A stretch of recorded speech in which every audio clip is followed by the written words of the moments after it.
It was just sort of like out of the blue. It was like, oh man. You're in the wrong chair, buddy. No, I want to be your son-in-law, so. You're too young to be my son-in-law.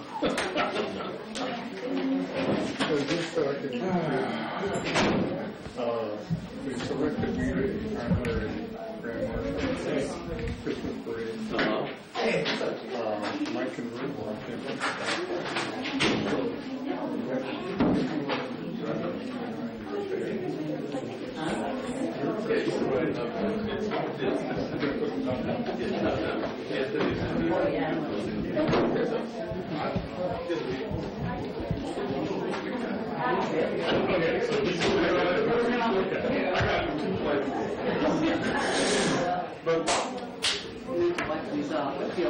Well, I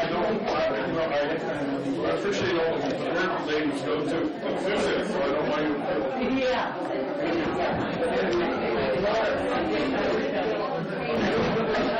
leave this for Laura. We call the meeting of 7/1 the City Council to order. Chris, would you do the pledge first? Sure. Pledge allegiance first. Please join me in the pledge. I pledge allegiance to the flag of the United States of America and to the republic for which it stands, one nation, under God, indivisible, with liberty and justice for all. Trish, will you do the roll call? Certainly. Councilmember Bach? Here. Councilmember Martirana? Here. Councilmember DeVries? Is absent. Vice Mayor Freeman? Here. Mayor West? Yes. You have a quorum. Thank you. All right.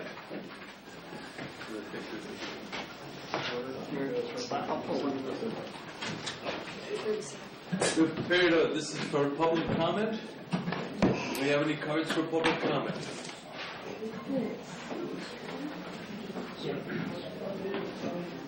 Well, I have one crosswalk and stop sign on Ptolemy Street. We have What? speed control item on discussion. Yeah, that is on our, we have that on the agenda. Okay, and yet 4th Street is not Napoleon. Well, that's was all lumped together, it looked like. No, Napoleon's not on it, just 4th Street. All right. but so yes, Anna Andrade. Just 4th Street. It's got the overall traffic. Hi, I'm Andrade. I live on Ptolemy Street. Just want to tell you, Just step up to the podium Okay. if you could. Thank you. all right, thank you so much for whoever decided to put this crosswalk and stop sign on 4th Street. I don't know who advised that we needed it, but we needed it really badly. Just wanted to let you know that we have a blind spot in our driveway. When we pull out, I've lived there 6.5 years, and we live in the front townhouses, so we see the traffic every day. And I just want to tell you that the blind spot was very difficult to come out. We have a red curb part there with fire hydrant there, and it was still difficult to come out. And one of the reasons why it was difficult to come out, because everyone has SUVs or trucks, and also the speeding on the street. I think sometimes, in my own personal belief, is that people use it as a exit or an on-ramp to the 156, even though there's a crosswalk and a stop sign on Valero. Crossing the street, we have grandkids, we have packages, we have infancies across the street. We could never get across the street. You'd either have to walk down to Valero or walk down to Mills Market. So one of the things I would ask is if you could, I got notes because I couldn't remember earlier. There's a double solid yellow line in the middle of the street, and you're not supposed to cross it. And when we're backing up to park our cars on the side of the street, people go around it, and I know by California law you're not supposed to go around the double solid yellow line. Let's see. So I would prefer, there is one stop sign that tells you to go 25 miles an hour. And there are people that do go the speed limit, but there's a great many that don't go the speed limit. And it's always the morning traffic leaving town, the evening traffic coming home. So it's just not visitors coming into town. So I just want to speak speak and say that I really appreciate whoever did it, and if we can keep it, because I'm on what's going on San Juan Bautista, and there's a lot of flack about it. People are upset about it, and just want to tell you, I support whoever decided to have that stop sign and crosswalk put up there. Thank you. Thank you. Anthony Velarde. Thank you.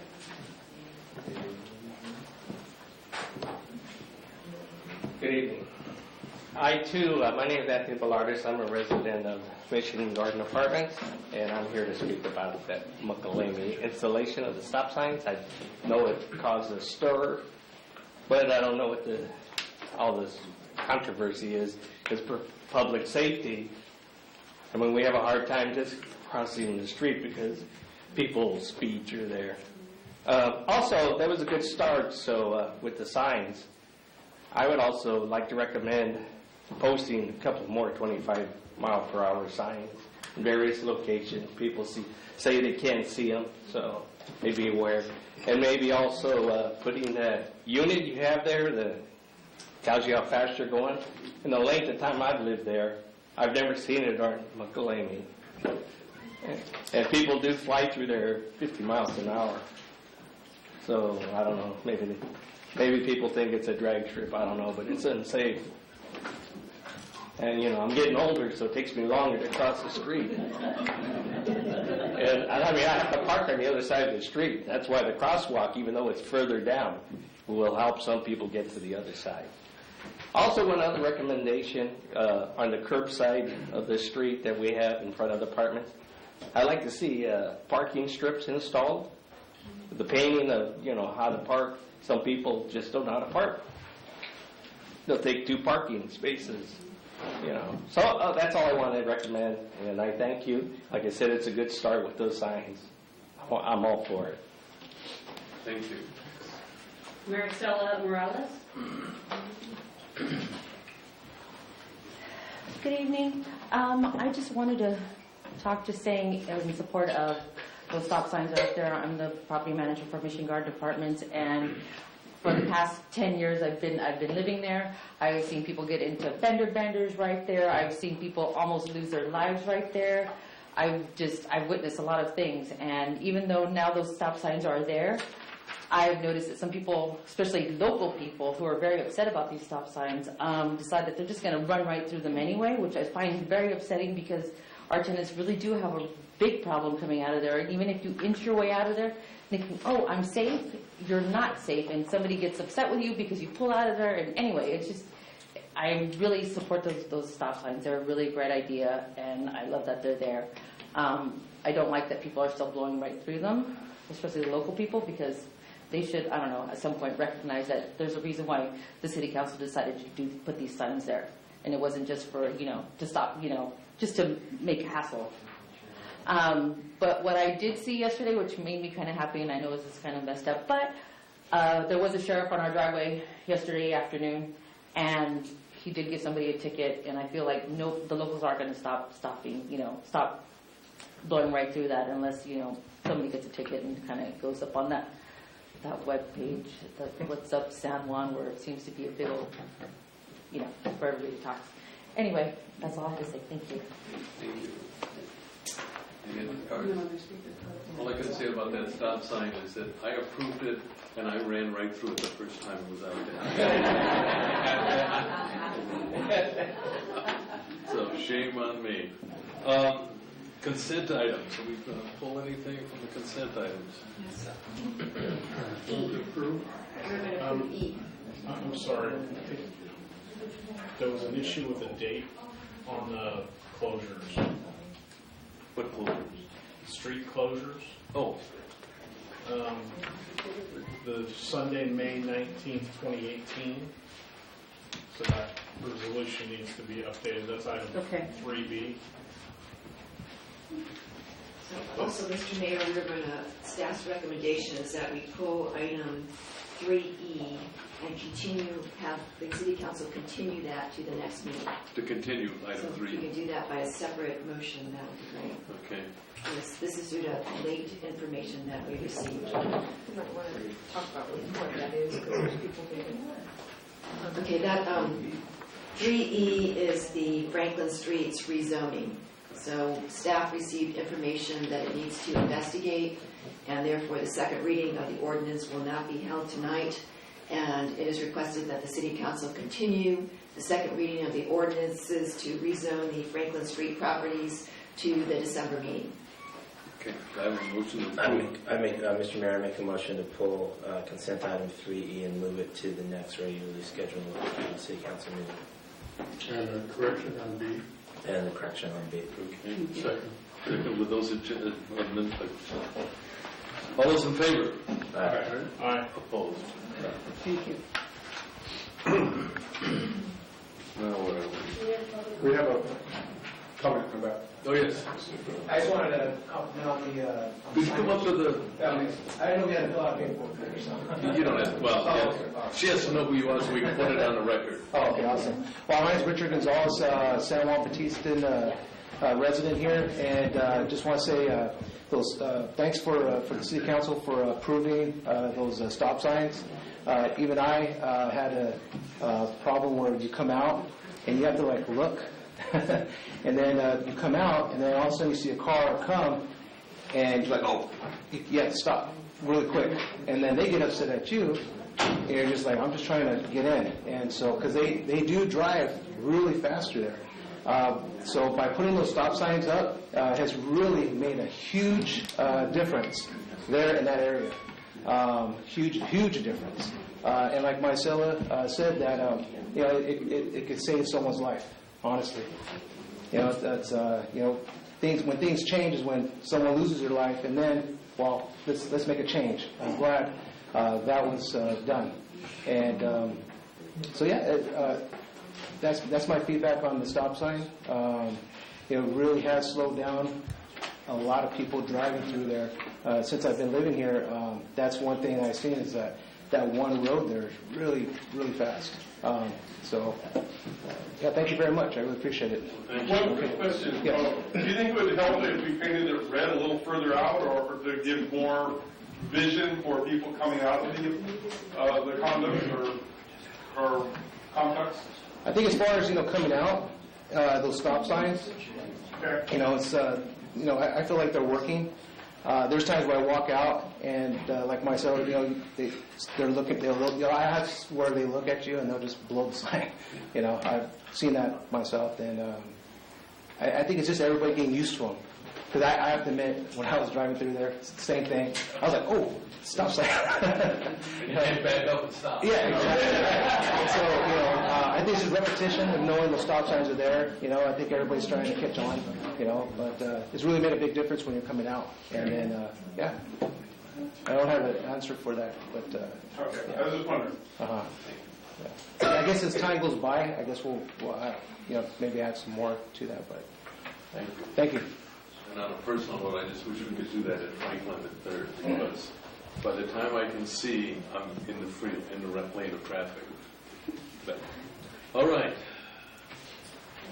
So I needed approval for all the other items? Yes. We approved everything.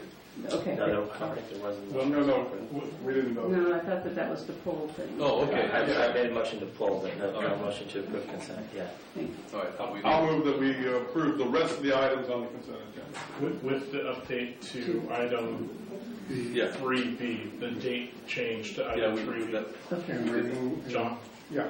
Take it, I'll second that. All right, we have a motion and a second. All in favor, say aye. Aye. all right. Motion passes. Thank Thank you. you. Presentations. What? That did cover E, right? For E, that was Pulling Dan's motion for a continuance, Yeah. removal of continuance of E. Yeah, D and E. Yeah. Now we all set. Now we're all set. Presentation proclamation. We have one for the Golden Gate Frontier History Month, and I can't say the word, but it's the 150-year thing, and I signed them, and you have it back there. So if you want to read them, you can read them, All right. because I can't say the word. Okay. Whereas in 1869, the state of California recognized San Juan Bautista as a city, and the city is celebrating its sesquicentennial in 2019, And whereas the San Juan Bautista Strategic Plan Committee and the San Juan Historical Society are planning events together with various other organizations, and whereas the City Council welcomes its residents to attend the celebration, honoring our community and look to the future as we honor the past. Now therefore be it resolved that Jim West, Mayor of the City of San Juan Bautista, on behalf of the entire City Council, is pleased to proclaim that September 7th and 8th in the year 2019 is designated for the San Juan Bautista Sesquicentennial Celebration. You can say that. That's good. Yeah? So I'm really glad that you said that, because in the agenda, it's the number, the days are one day off. This says the 8th and the 9th instead of the 7th and the 8th. So I just wanted to make sure that we all knew we're dealing with the 7th and the 8th. I appreciate the correction from the public. I got a phone call the other day. Thank you. All right, Treasurer's report. And, is Ricardo Gilardo here? Okay, I think this one is going to be put off for another day. Actually, the second proclamation. Thank you. All right. Now we'll go to Treasurer's report. The Treasurer's not here? No, he's in Hawaii. He's in Hawaii? Well, then we're not going to wait for him. Yeah. He go on our dime? All right. City Manager's report.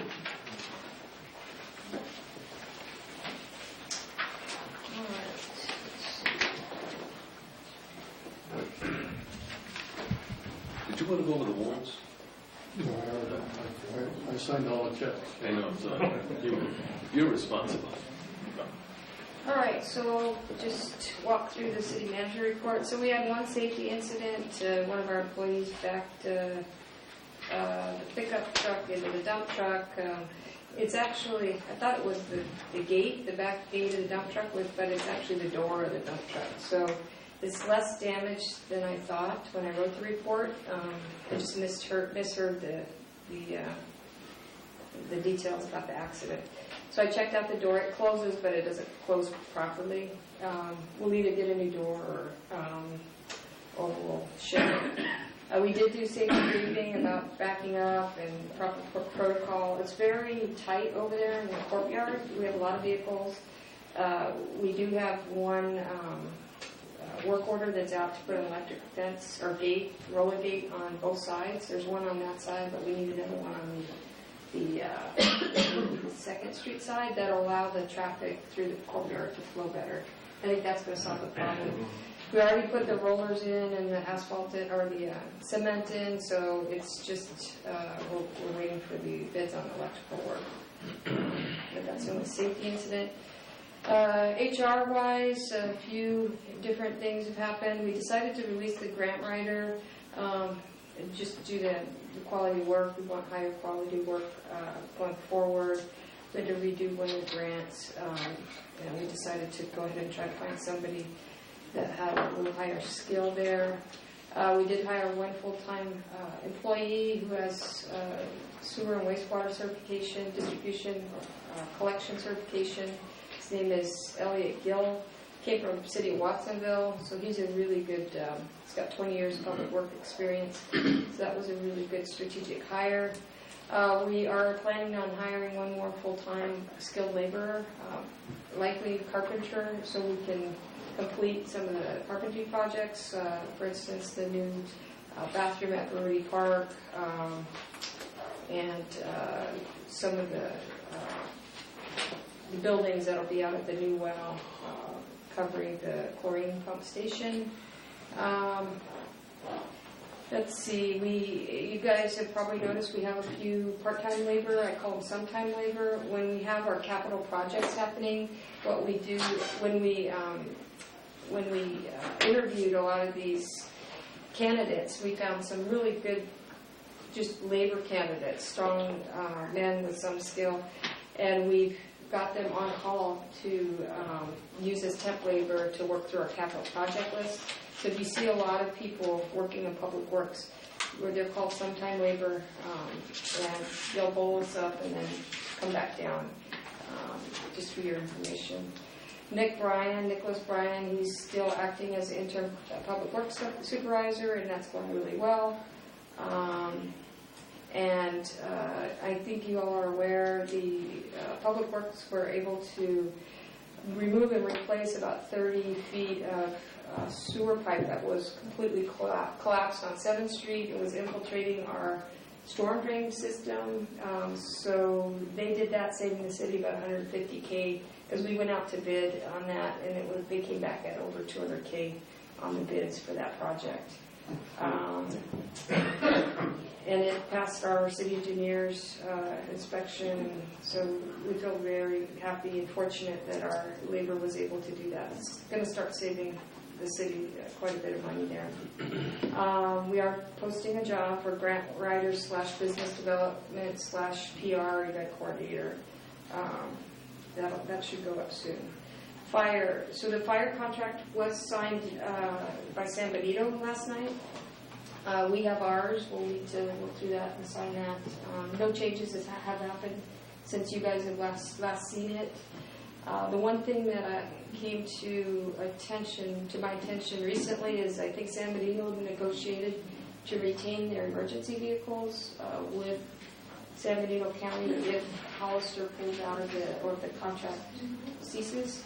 We might want to consider putting that clause into our contract as well. I don't think Hollister would leave San Juan Bautista without an emergency vehicle or a fire vehicle, but that was negotiated in the San Benito contract, which is slightly different than our contract. So something to consider before we sign that contract. The fire contract? Correct. We've signed it, haven't we? No. You haven't signed it. Oh, you signed it tonight? No. No, it just came through this week. No. We just approved it. We didn't sign it.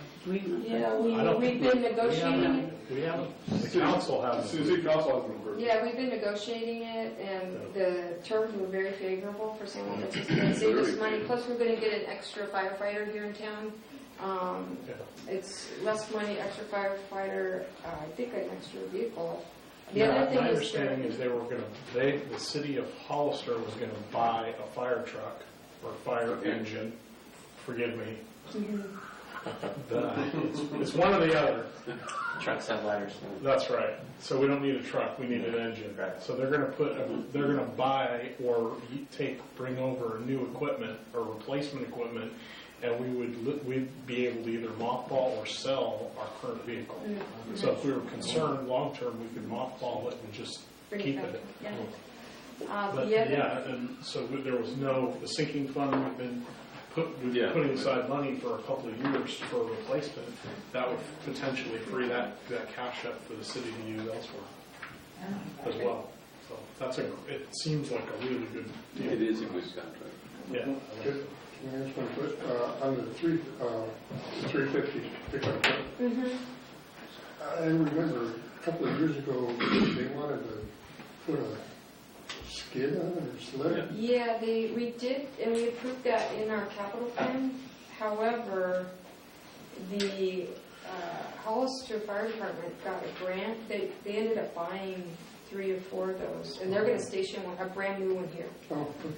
So that's going to free up that rig to be repurposed for whatever we want to do with it here in the city. It's our vehicle. Or sell. It's worth about $20K.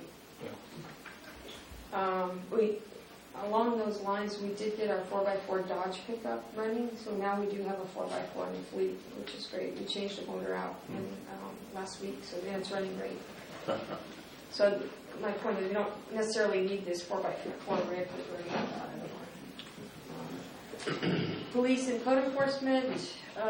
So the San Benito Sheriff's Office are going to come in December and talk about the contract. So I've been talking to them since June timeframe.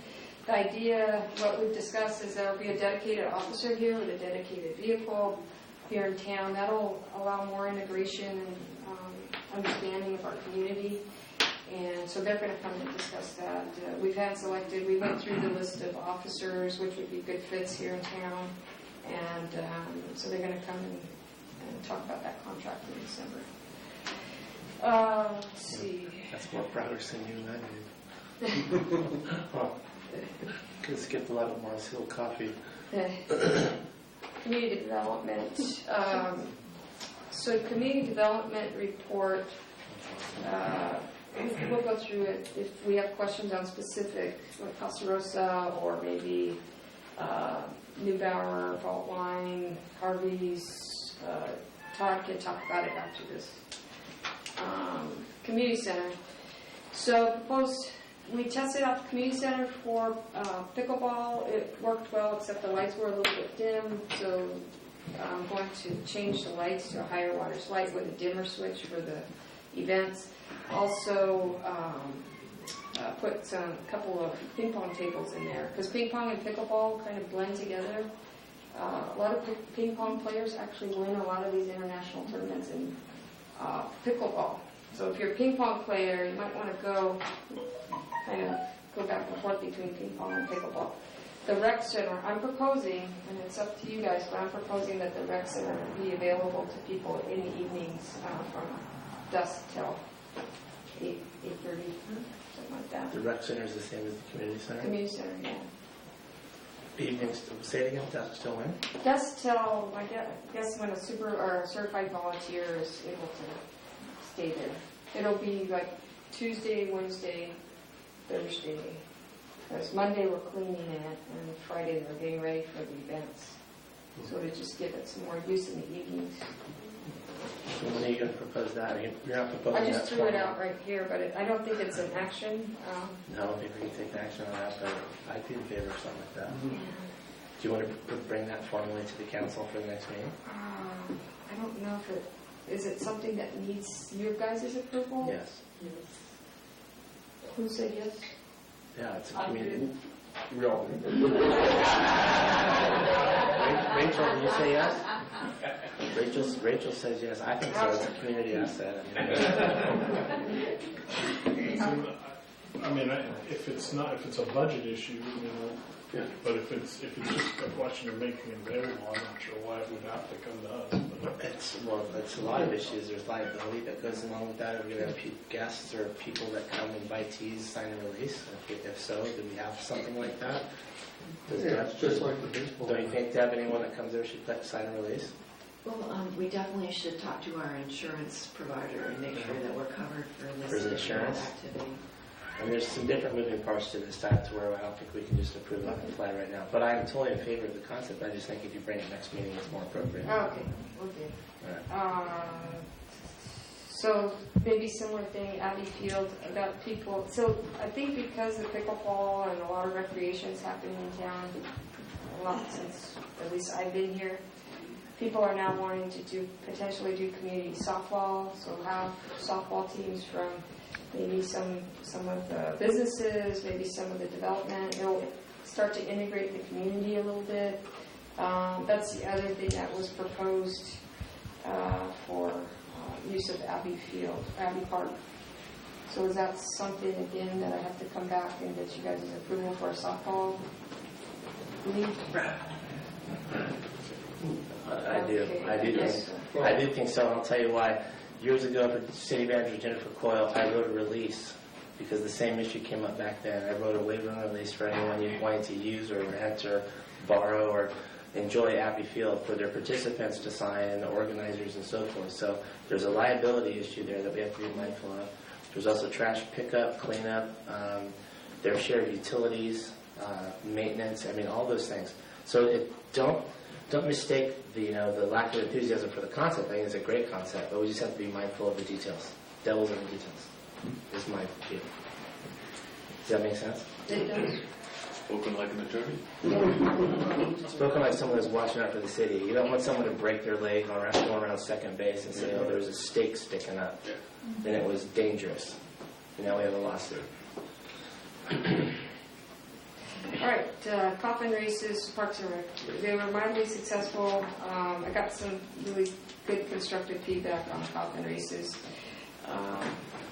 Most of the feedback I got was super positive. Let's see.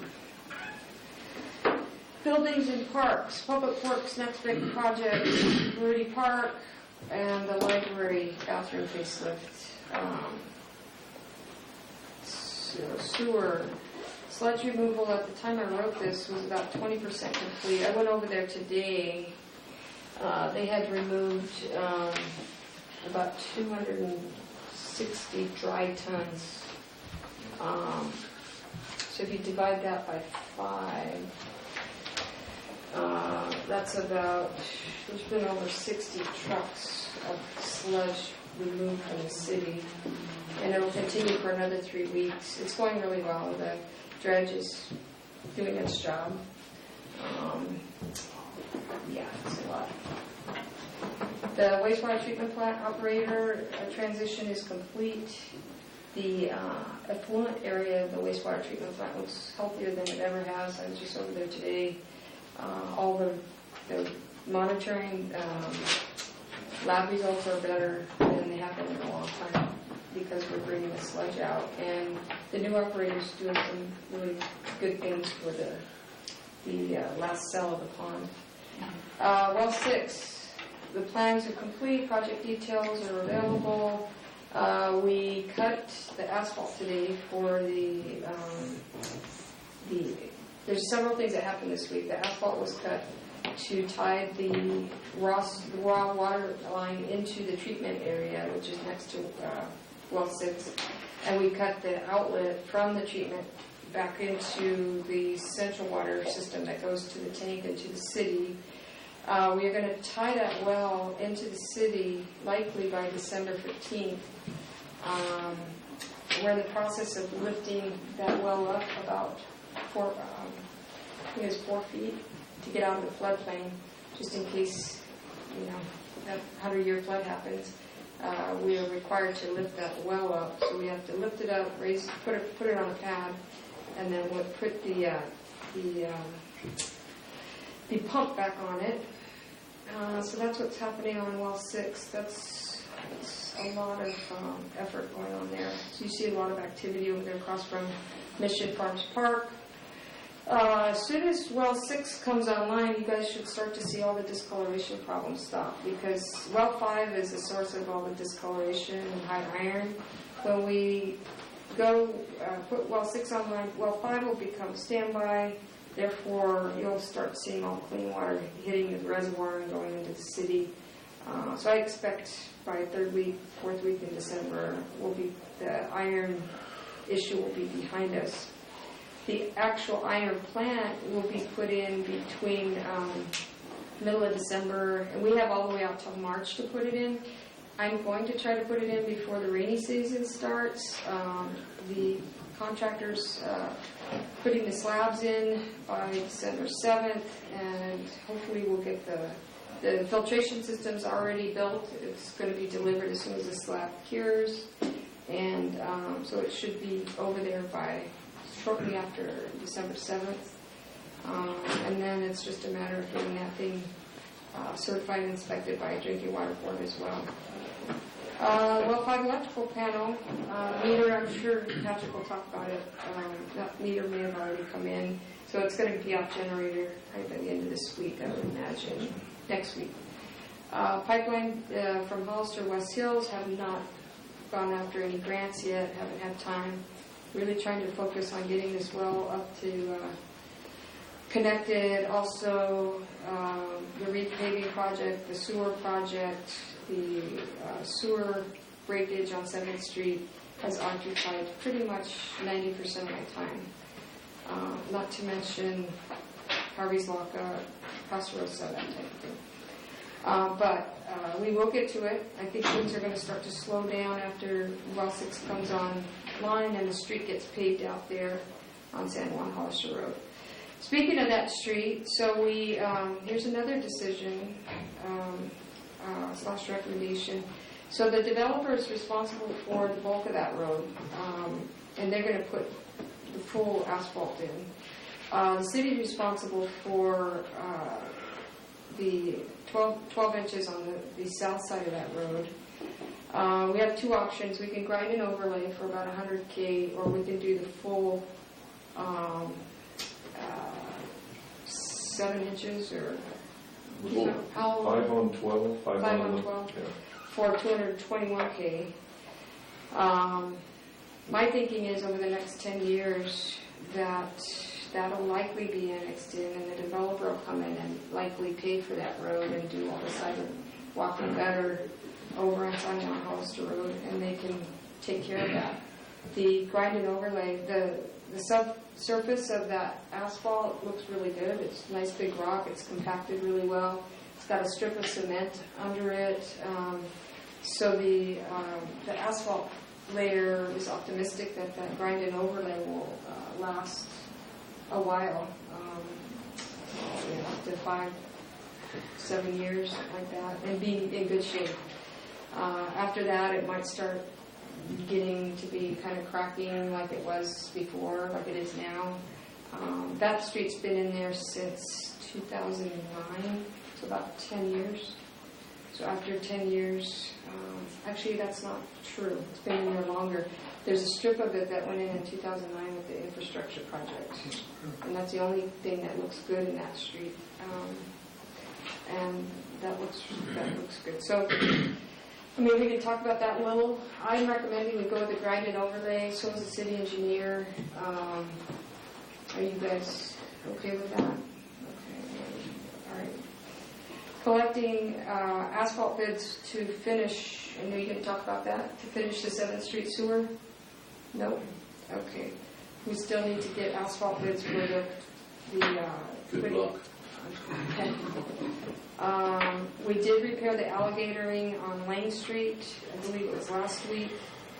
And then a big priority is 3rd Street between McComie and San Jose, where it's completely deteriorated in front of that barn area. It's really bad there. So that's the next big priority on streets. The health fair actually didn't turn out as good as we expected, unfortunately. I think our marketing wasn't that great. We had a lot of vendors there, but we did not have a good turnout on people. So that is the city manager's report. Question. Sure. On the bathroom at Verity Park, are you contemplating one of those modular ones like we have at Abbey Park? We're looking through Roger's original designs on that. We just started, we're going to have a project kickoff. I know Trish was going to next Tuesday. And then we're going to discuss options, whether we go with the original plan or maybe tweak it or go with the modular. Yeah.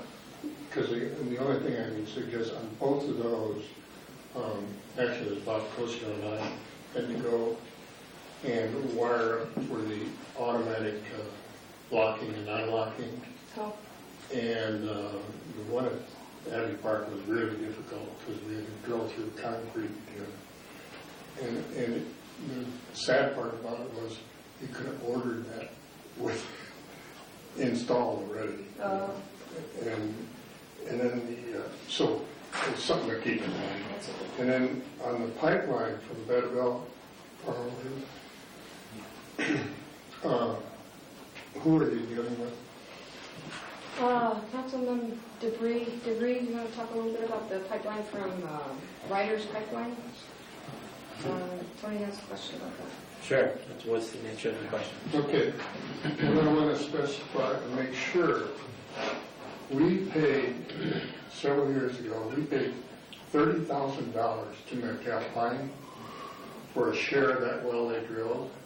But unfortunately, the city and also Truly did not have it in writing. They just paid the money. So we have no claim on that well at McAlpine. No. And I just want to make sure, if you're doing something like this, you make damn sure that, number one, you're going to drill a pilot hole. Okay? That we, the city, has rights to anything that is accomplished there. We drilled a test well out by Mission Farms. Yeah. We didn't get anything out of it. We didn't have an agreement that, if we had good water, it would belong to us. And this is the same case. And when I think about that in the McAlpine deal, it just really irritates me. Well, you know who screwed that up? You know who screwed that up? God rest her soul. Jan McClintock screwed that up. We had that all worked out. It wasn't truly with Earthbound, but we had that all worked out with Randy. and then Jan got involved, that whole thing went sideways. As regards the well that's going on in at Bettabell right now, I wish we had a projector in here I could show everybody, but I can show Councilmember Bach. It just started on Friday. It is a test hole. It's going down 1,000 feet. We expect good results. We think the aquifer in that area is amazing. There's 3 neighboring wells that each do 2,000 to 2,500 gallons a minute of amazing water. But who's the property owner? This guy, Ryder McDowell, well, actually, a charitable trust owns it, but it's Ryder McDowell, and it's all self-funded, so he can go bust. It's not going to owe the city, or the city's not going to be liable at all. But if it hits, then there's going to be something to talk about. And Michelle has had conversations with the water district and with the owner about some kind of potential deal. But right now, it's like we're jinxing it. We gotta find water. It's the biggest. We're not putting any money into this. No, this is all self-funded by him. Not a you know penny. what I know, Tony. I was there with Jan and Randy McAlpine. No, this is all self-funded. It's a big gamble, as all well drilling is, but we're hopeful. So let's all hope for big water. Big water. I would add good quality water. Well, that's more critical than big water. That's right. Good, but down that deep, it should be good quality though. Well, the McAlpine well, they were actually talking about bottling. Yeah, ancient water. Remember? Yeah. Remember that? Yeah, remember Randy. Ancient, because he didn't want to pay the water district, so he said it was ancient water. So I'll keep you all posted on the progress. It just started on Friday. The well just went in the ground on Friday. So you got the bid, the proper bid? Yep. Some mud drill. Any other questions? All right. City engineer, you want to say anything? Any questions? Okay. So item 4D, which is the construction activity report. Wait, just one second. I want to say, for the 7th Street thing, using the city instead of an outside contractor, that was really good. You know, save us money, gave us control, and I congratulate you for that. I'm sorry. Not at all. I agree. So let's see, what's in item 4D is the monthly report regarding construction activity on the Rancho Vista and the Copperleaf. And I think it's fairly detailed week by week. This provides the activities during the month of October. So lots of sewer work, buttoning things up, continuing on the park work. What else? They did some off-site work at Church and Third, and they completed that with the 2 different corners. That was part of the development agreement. We put more pictures in our report this month than in the past months. I talked with our inspector today, and we are getting ready for the rain that's coming, so making sure that the stormwater best management practices and wattles and things of that nature are in place for both of these projects. Say that again? The stormwater best management practices. Rain that's coming, after rain that's coming, say that part again? That in advance of the rain, that they make sure that the contractor is placing their stormwater best management practices, which are wattles and things of that nature, to prevent sediment and other items from getting into the storm drain system. I'll say, that's important. Yeah. Don't mean to throw you off script here, but with the rain coming, using that as the lead-in, what are your feelings about the rain coming, and specifically Rancho Vista being able to withstand it with all the systems and things that have been? Sure. Is it going to be a different experience than last year, for example? Yes, I think, well, first off, it's first rain of the season, so a lot of this is going to, it won't run off. It'll be absorbed into the soil. My other take on it is what I see, at least, is half inch of rain tomorrow spread over most of the day. So it's not going to be a big downpour. And then we get a day off, I think, and then it rains a little less on Friday. So no, this is, we have more trouble as we get into the storm season with runoff and water building up as opposed to the first rain. What we have with the first rain is slick streets and things of that nature. That's the issue with the first rain of the season, what they call the first flush. But no, we're not anticipating, and so that's why our inspector was out on both sites, making sure that those measures were in place today. Excellent. Thank you. Sure. Let's see, so jumping to Copperleaf, they're able to finally backfill around Old Well, City Well 2, and so there's been a lot of work within the track for the sidewalk and road work. And then as Michelle talked, the paving work along San Juan Hollister Road started about a week ago. And then I guess the last topic on Copperleaf was, and Michelle touched on this, is the PG&E meter set. And, we filled out the paperwork last Friday. The meter would be set this week, but for the holidays, we were in touch with the PG&E service planner yesterday, and we'll be getting an update on Monday. So everything was in their hands late last week for that. So that's the meter at Well 5 at the Copperleaf project, which has basically been running on a diesel generator for a number of months, as you know. Ready for questions? Any questions? Great. Thank you. Community development report, you got questions on Casa Rosa, Fault Line, 10th Street, Franklin, Harvey's, which was the... I have a request. The agenda says community development report. The report says city building and planning projects. And it causes confusion up here, and I'm sure it causes confusion in the audience and people watching. So if we could bring those into alignment, I think that would be a good thing. Okay, so... Minor point, but... Yeah, we need to name the report once on the agenda. Or vice versa, whatever makes sense for you guys. But So this is the time to ask questions about any of these properties. That's pretty broad. If you have questions. Well, Thank you. And you will have a hard copy of this. I know it's kind of hard to read. Yeah, so that's right. you I thought it was an eye test. And I'm failing it badly.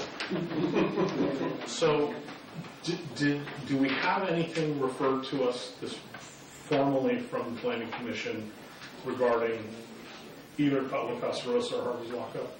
Did they ask anything to refer to us?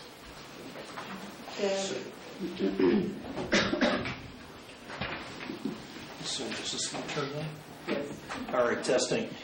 Mr. Mayor, members of the council, Todd Kennedy, city staff here. Councilmember Monterana, just if you could just repeat the question. You said Casa Rosa? I asked if the Planning Commission had had made any recommendation or request of the City Council for this meeting regarding the Casa Rosa or Harvey's Lockup. I can talk a little bit about Harvey's Lockup. Both myself and Michelle could probably talk about it, but at this time from their last meeting, there was no formal request. We presented our findings at Harvey's Lockup. Okay, and so then we're not, we think we're in alignment between staff and the Planning Commission currently on those two projects? I would say so, yes. Good enough. Thank you. Thank you. All right. Any other questions on this? Yeah, I do. Turn this on at some point. While I'm doing this, it's about the Casa Rosa.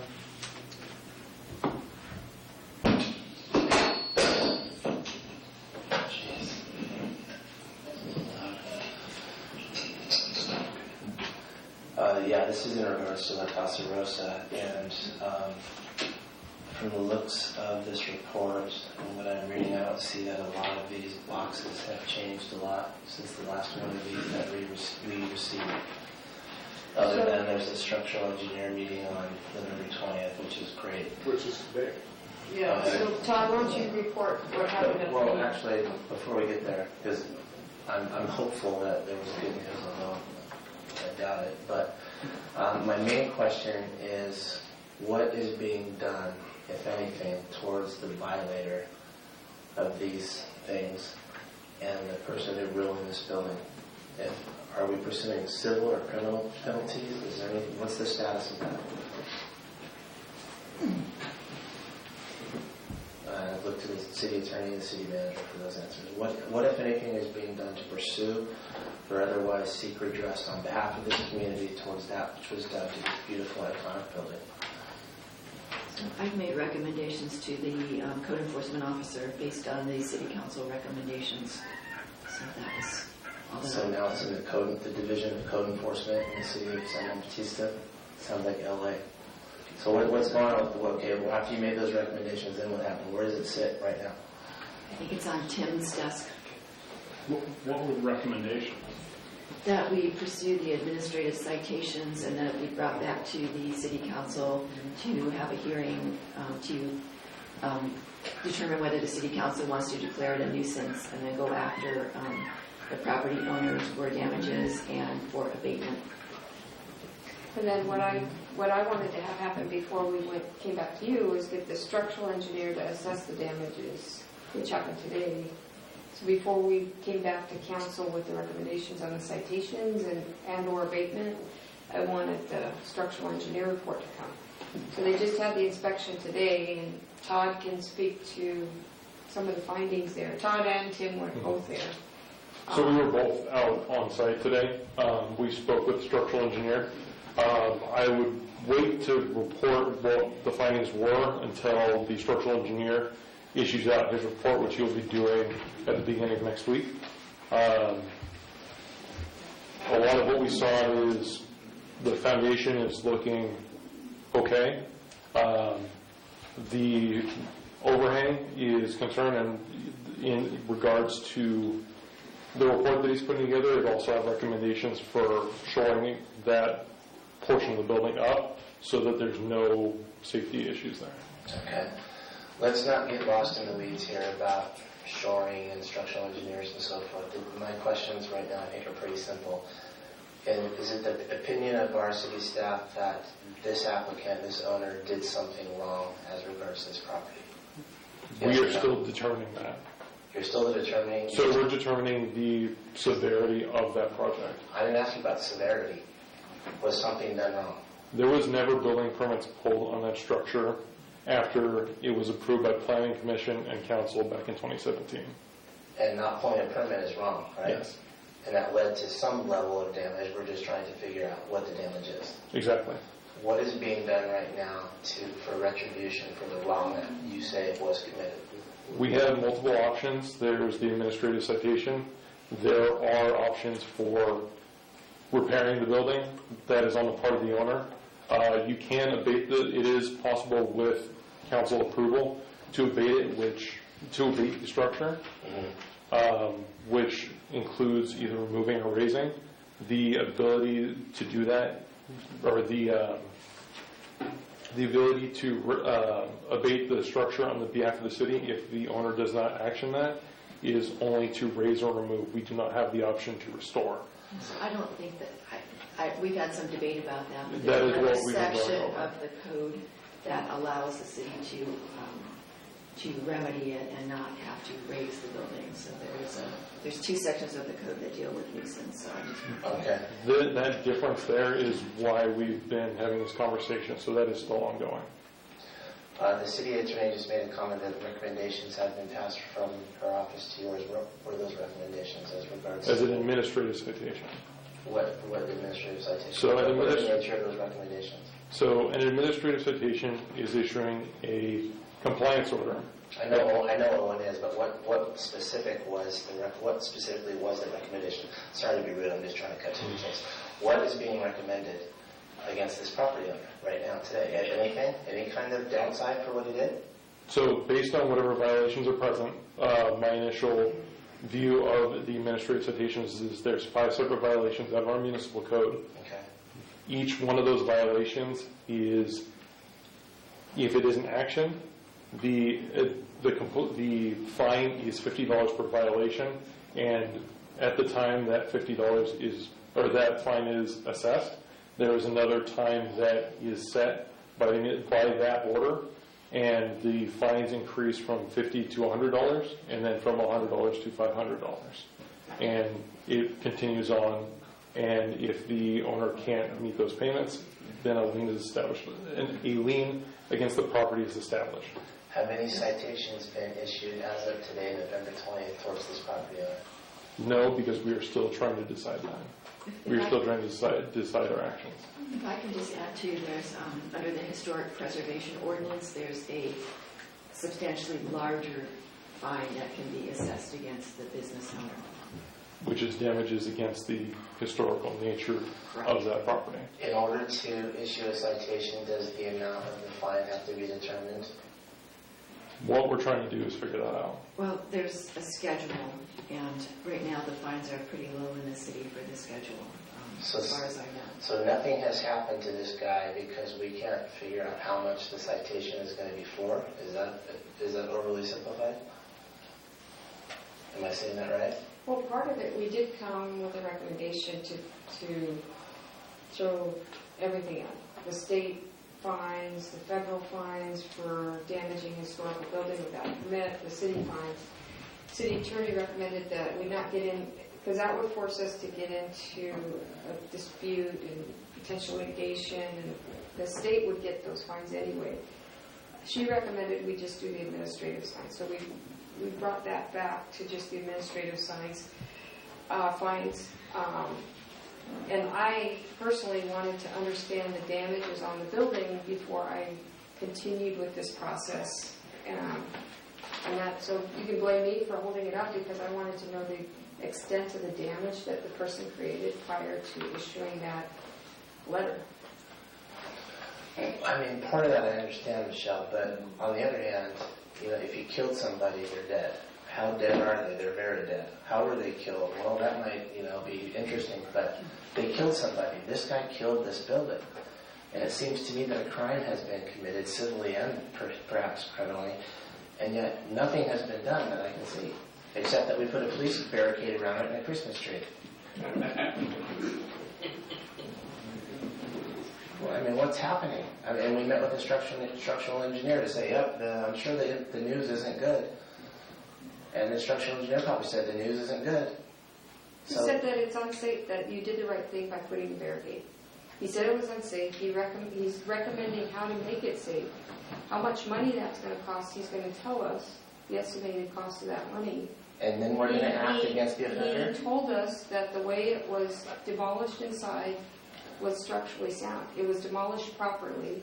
The foundation is still secure.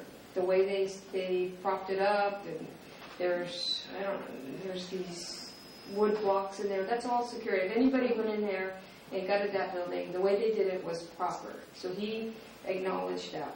Okay. So that was important information for me to know to determine how severe to punish this guy. The second thing is we're vilifying this guy. However, there's plenty of evidence that everybody knew that was happening, including the city manager at the time. Multiple residents brought it to the attention of the city manager that this guy was doing this demolition without a permit. There's evidence to that. So it's not just the city manager allowed that to happen. Okay.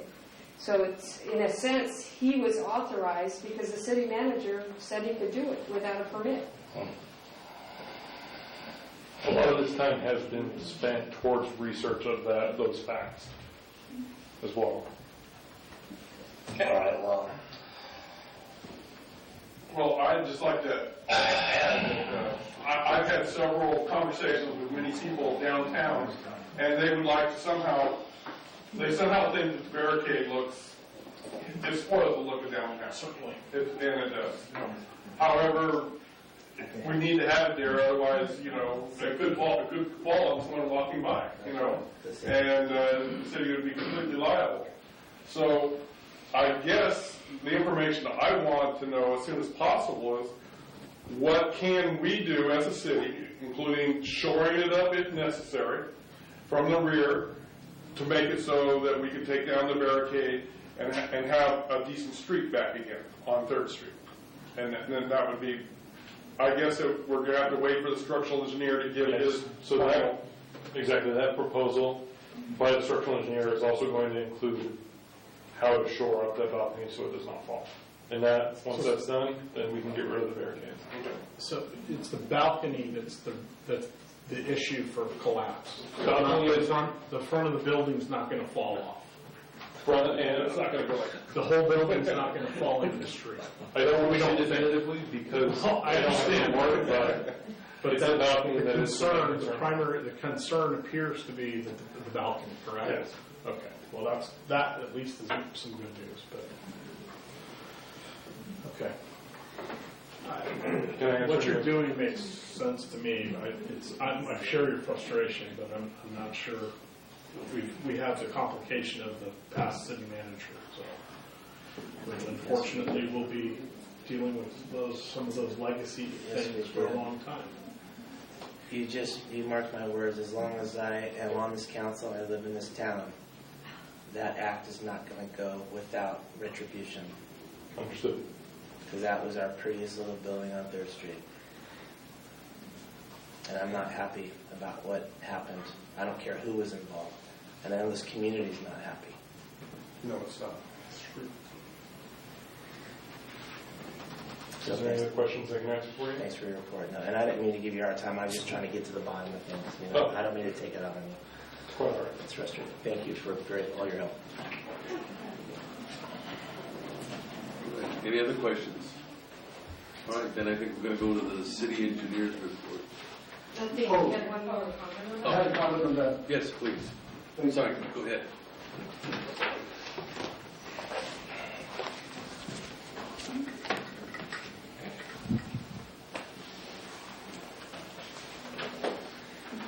Good evening, and thank you for the opportunity to speak to you tonight. My name is Valentin Lopez, and I'm the chairman of the Amamutsin Tribal Band. Our tribe is comprised of the descendants of the indigenous peoples that were taken to Mission San Juan Bautista and Mission Santa Cruz. In approximately 2013, I believe that was the year, this council issued a declaration acknowledging our tribe as a historic, continuous, and legitimate tribe to represent this territory. In 2012, we had a massive reconciliation at the Mission Church, and Bishop Garcia recognized us as a legitimate, historic, and continuous tribe of this territory. And so it's with that background that I speak tonight. Before I start, I always say that the destruction and the domination of Native Americans never ended. It just evolved, and it evolved to the kind of conditions that I'm going to talk about tonight. What I want to talk about is the house that is at 10 Franklin. We pulled that. It's Oh, on- that house, okay. Well, but it's an engineer, is it on this list? Yes, it is. So it's a project on the community development. So, It's a work in progress project. Continue. Okay, thank you. First of all, under SB 18, our tribe is to be notified of any changes to the general plan or any zoning changes. And this right here was the zoning change that we were never notified. Now, secondly, AB 52 allows for consultation to any changes to the general plan or any development projects and stuff like that. Our tribe was never notified under AB 52 of this project. And that would have given us early consultation opportunity for this project. Our concerns are that this building right here was approved as a remodel, and there's no remodel there. What's going up there is completely new construction. So that building permit is not valid.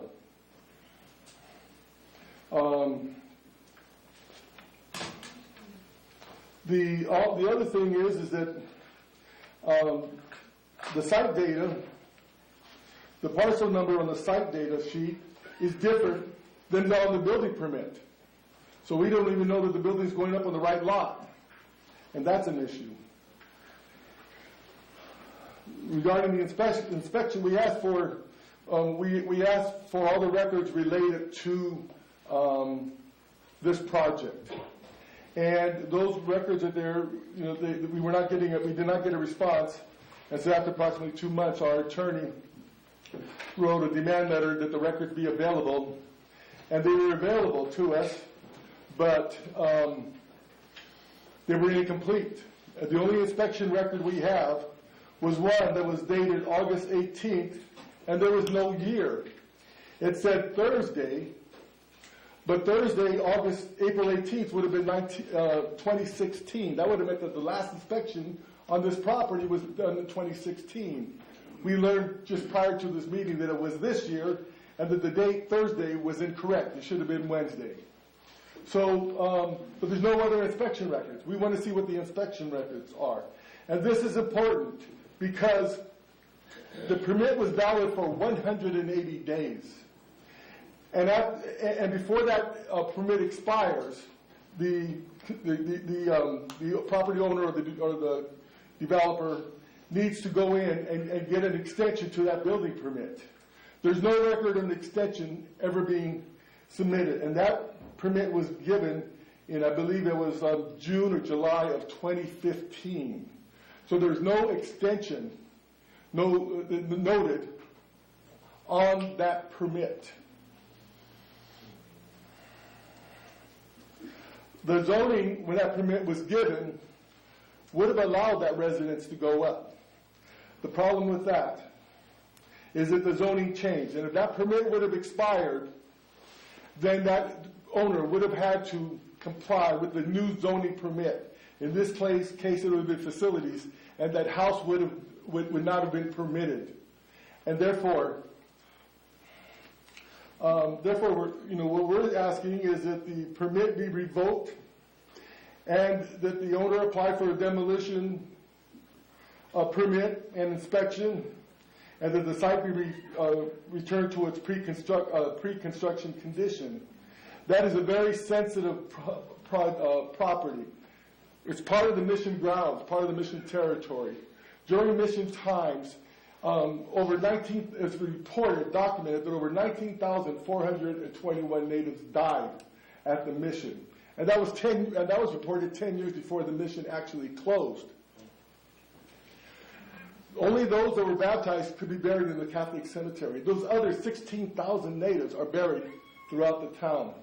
And everywhere this city does any street construction or anything, they find remains. There's remains at the tax lot. This property is right next to the tax lot. And I was sent anonymously by a concerned citizen pictures of human remains on this lot, 10 Franklin. Whenever remains are found, the coroner is to be notified. And the Native American Heritage, most likely descendant process kicks in. That process was never followed.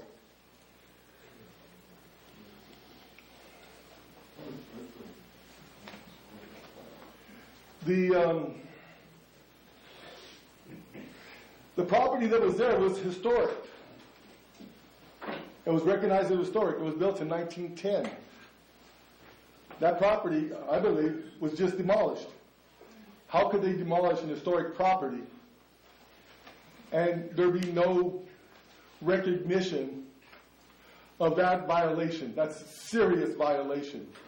So there's a lot of serious issues here, and we're asking for is that our tribe, under the Freedom of Information Act, be provided all the documents related to this project, the construction, the approval process, etc. So we can have a clear record of what happened here. And the city can have a clear record of what happened here. And to do the proper follow-up based on the record, based on the facts. That's my primary reason for being here. A person from who I have great respect for, who wishes to remain anonymous, asked me to read this for the record. Impacts of construction of a 2-story house towering over the tax lot and a change in zoning for public facility to mixed use. San Juan Bautista Historical District is a national historic landmark and includes San Juan Bautista Mission Church, Castro Bean Adobe, Plaza Hotel, Plaza Stables, and the Zanetta House, which sits adjacent to lots 11 and 17. The tax lot is the site of an Indian family quarters associated with the missions. Archaeological investigations in 1961, 1989, and 1991, and ground penetrating radar investigations in 2015 have revealed the foundations of at least 2 large adobe row house buildings, a large borrow pit with historic refuse and human remains. And that is within 3 or 4 feet of this property now. And it extends, this tax lot of these buildings would have extended into this property that's being constructed on now. The purpose of the acquisition of the tax lot by the state of California was to interpret the historical archaeological features to the public. In addition, the secluded locations, relatively undisturbed by modern intrusion, was seen as a perfect spot to interpret the pre-mission history of the Mutsun people. In 2015, State Parks received a grants fund to begin the process of interpreting the tax lot for the public. State Parks met with members of the Amah Mutsun tribal band and developed a preliminary interpretation plan. Sometime prior to 2018, the city of San Juan Bautista issued a permit to build a 2-story structure at 10 Franklin Street, immediately adjacent to the tax lot. State Parks was not properly notified, and the CEQA process was not followed by the city. If the process had been followed, a simple initial study would have identified the sensitive archaeological site in the tax lot that very likely extends into the property at 10 Franklin Avenue, and the proximity of the National Historic Landmark as potential impacts requiring further study. At the very least, an archaeological survey would have been required at 10 Franklin, especially given the potential for human remains. Had the CEQA process been followed, the project would have likely been found to have a significant effect or substantial adverse change to the historic property known as the tax lot or as an archaeological site based on substantial changes in the view shed or the integrity of settings, feelings, and associations. I'm almost done. It is not known what impacts construction of the building at 10 Franklin had on an archaeological or tribal cultural resources present on the property itself. At the time the construction of the building in 2018, the property at 10 Franklin was zoned public facility, not residential. That is appropriate zoning for the property surrounding the National Historic Landmark and State Historic Park. Changing the zoning to multi-use not only legitimizes the ill-conceived 2-story residence at 10 Franklin Street, but opens the door to further high-density residential and commercial development that could further negatively impact the historic settings of not only this site, but the National Historic Landmark adjacent to lots 11 and 17. Thank you for allowing me to speak. I have a question before you go. Do you know when the first building permit was issued on that lot for the building that's going up now? Yes, I have a copy of it. Let me tell you the exact date. June 15th, 2015. Thank you. Who signed that permit? It says application approved by M. Martinez, and then in parentheses it says RG. RG. Mm-hmm. Answers the question. So, by the way, it's an honor having you here, sir. Do we call you chief or what? Chairman Lopez is appropriate. It's indeed an honor having you here, and we think a lot of your tribe and your history in this community. And I'm sorry you're going through this. This question, and you might as well say it while I ask it, is of staff. Where is the investigation into this relative to how it showed up today with the city? Is this at the planning commission level at this point? This got raised because of the zoning, the new zoning change from public use that we're here in the second reading for. That's how Val got alerted to it. How did you just look at this? Were you? We were having a council meeting here. The first time it came to our attention, we were having a council meeting. We used that back room in the state parks building there, and we were having a meeting there. And then at lunchtime, we were walking to get something to eat. We looked over there and said, "What is that?" And that's when we saw the building, and that's when we started writing letters and asking questions, and that was probably six months ago. And the concerns you raised that's why we pulled it, because we don't know the answer to this. stuff. And we're going to try to go through that, but that's why it's not on the agenda for the second reading tonight. Thank you for that. So but back to your question, so Val alerted us, he pulled for public records, 5 weeks ago or so? Yes, September 40th. So that's when this whole thing got kicked off. Also, the fact that the zoning was going back to mixed use was a big red flag for him, because now if it goes back to mixed use, the authority to do certain things with that property changed. So it got brought to my attention and Todd's attention. So we're just starting to now go really deep into this thing. It's fairly. Has it run its course through the planning commission already? This property never went to planning commission. Never went to the planning commission? No, it never did a planning review. It was a counter approval on a permit. I think, in my understanding... You've got to be kidding me, right? It's a single-family home, though. So Oh, yeah. But it was originally, the interesting thing, and this, I should probably come back, because this is all just based on word of mouth. I haven't gone through the records. Not, Harvey's locked up. I went through every record, every email, hard drive, everything. I've done a bunch of interviews over the last week or so. So I have some hearsay based on interviews. So I don't even think it's proper that I go through what I found so far. No, allow me to go through all the files, all the emails, hard drives, everything I can find, and come back with... Yeah, and I didn't mean to ask you substantively, just procedurally, where are we down? Yeah, I think, under the Brown Act, you can hear public comment and you can direct staff to come back with the item, but you can't really engage in a large discussion. I'm just asking procedurally. So I'm saying procedurally, I think really it should just go back to staff now to do an investigation, and we've got it set for the next meeting. The zoning change is set for the next meeting in December. Can we add to it if staff wants to do a report on the history of what the permit is and what the process is right now? Can we separate out the properties? Because I know there's another applicant on another property who would like to get his business going, and it's not really pertaining to that property in that particular building, because it's down the street and across the street. Michelle asked me that question, and the problem that I have right now is that we just heard testimony that the whole area was impacted by history. So I don't, the issue would be whether we have to do more CEQA review than was done. It was a categorical exemption, and staff needs to investigate whether all of the areas are impacted or whether we could change the area so that an unimpacted area can go through with the categorical exemption.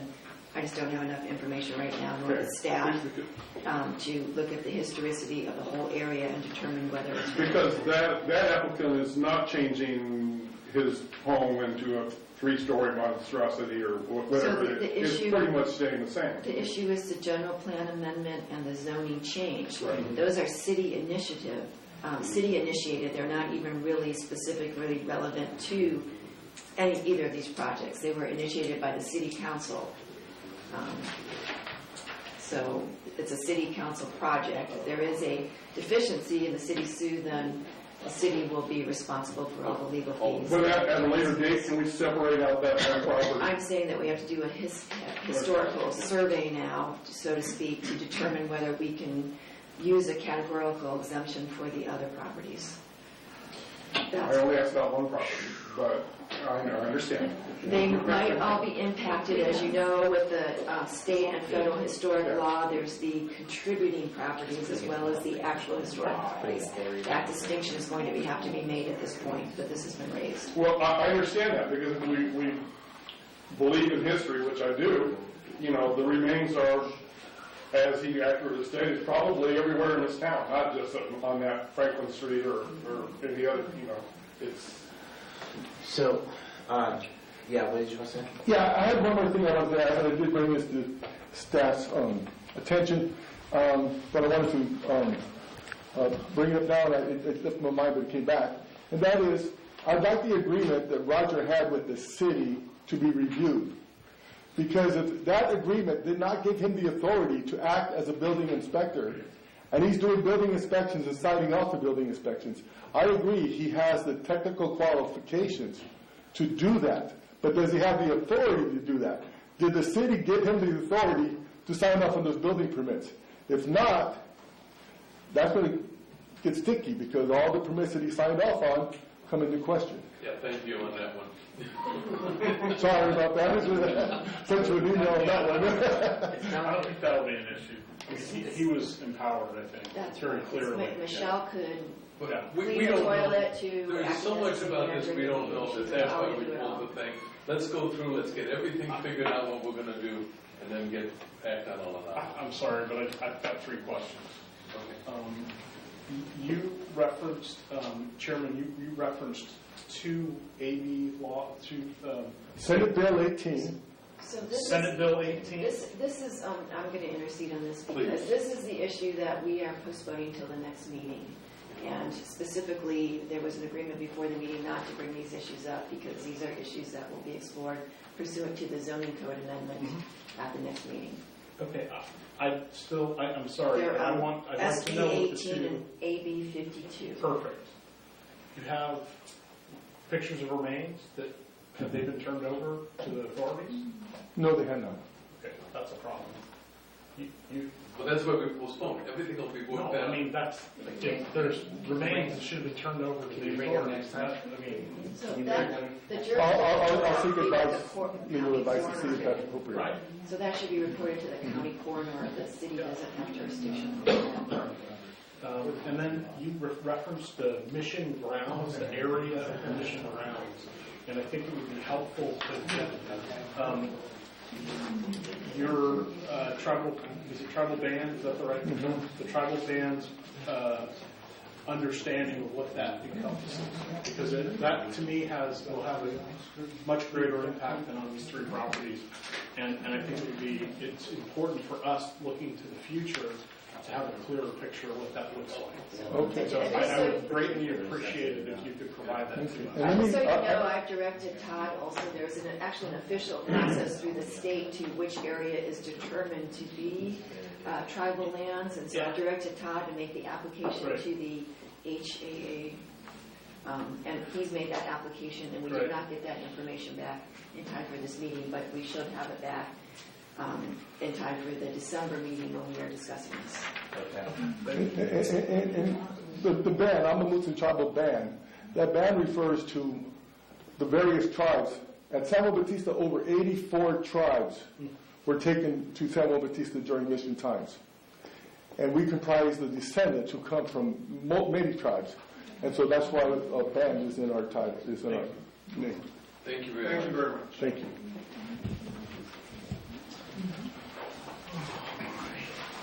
Anything else on the planning area? Want to dig into? That sure feels like enough. Yeah. All right, let's go on to, we finished community development report. Yeah. City engineer report. Evening, Mayor, council members, Patrick Dobbin, city engineer. I failed to introduce myself last time. I guess some highlights. I think Michelle covered the sludge contract enough. One comment to make, and it's mentioned in it, is early on before they started, we worked with San Benito County that all of the dried sludge would go to John Smith. One of the original plans was to take it out of county.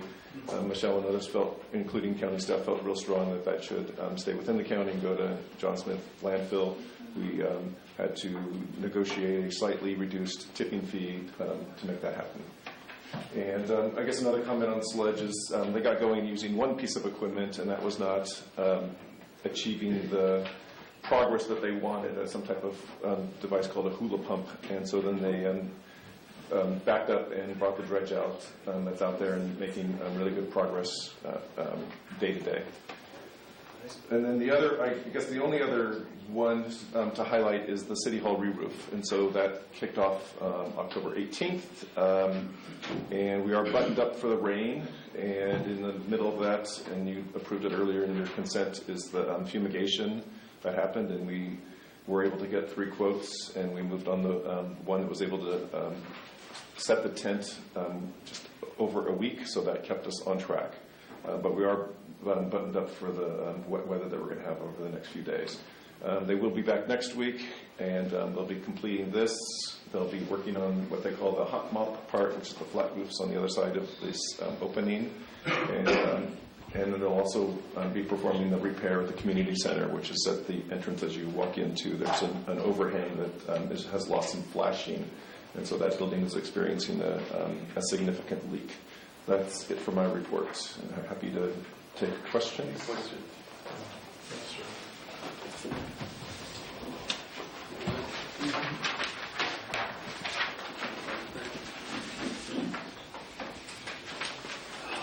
Report from City Council appointees to regional organizations and committees. Do you want me to go first? I always want you to go, Jerry. That's the way I do. I looked at it. I know. So the Water Resources Board met and everything's going fine. They're having a video contest for the high school kids. I hope everyone out at Anzar applies, and you get to be on a 30-second trailer or advertisement at the Hollister Premier Theaters, if you win. And you get $500 if you win. So that's a good thing. The Monterey Bay Community Power is undergoing significant growth. They are starting to annex the cities of Morro Bay and San Luis Obispo. The process is going to take a year. Morro Bay is bringing with them a considerable amount of offshore wind power. That's the picture. That's it. I'm sorry. Oh, yeah, I'm sorry. Go ahead. No, not at all. I just would love to have somebody from there come and make a presentation that would then be televised, that would explain the bills and demonstrate what the differences are in rates and so forth. So I can do that briefly, but it would be nice if we had a projector and screen. And the bills are the same. You are paying, as you did before, for PG&E to take care of the grid. Right. The part that you pay for with the power will be 3% cheaper than before. It will be paid be paid as a credit on December's bill. So okay. And yeah, I think the other guy, a couple of people have pinged me, and I for one, I also have a plug-in hybrid. Yes. And so it's not evident that there's any benefit for those with plug-in hybrids, which is what seems counter to what we were trying to achieve. So those are the sort of nuances that would be helpful to have someone come in and lay it out for us. All I can tell you is that it's a small and lean organization, and they're working on that. They've only been running for about 9 months now. We have repaid all their loans. Sure. They will be starting local projects, as you can kind of tell. The offshore wind power is a local project. Good. So, put that on my hope list. Yeah. I'd love to have somebody come and. I will work on it. I keep getting pinged about it, and I can't speak to it. I will work on it. Thank you. All right. And I have nothing from LAFCO. Dan? No. No, we just couldn't right over you. Well, you talked twice, and I thought that was it. I counted 2, and I thought you were done. Good Lord. And you're going to drive me in a break? Yeah. I have some good news and some bad news. Which would you like first? Oh, give us the bad news. Bad news is Highway 156 design will be finished in October of 2019. Right-of-way should be accomplished by October of 2019. Then here again, I got to move the start date out to July of 2020. Now, the good news is, Measure G passed. I think we haven't certified the election yet, but it appears that the 1 cent sales tax will be, along with SB 1, will generate a significant amount of money to repair roads and sidewalks and whatever in regard to transportation in San Benito County. But San Juan should get,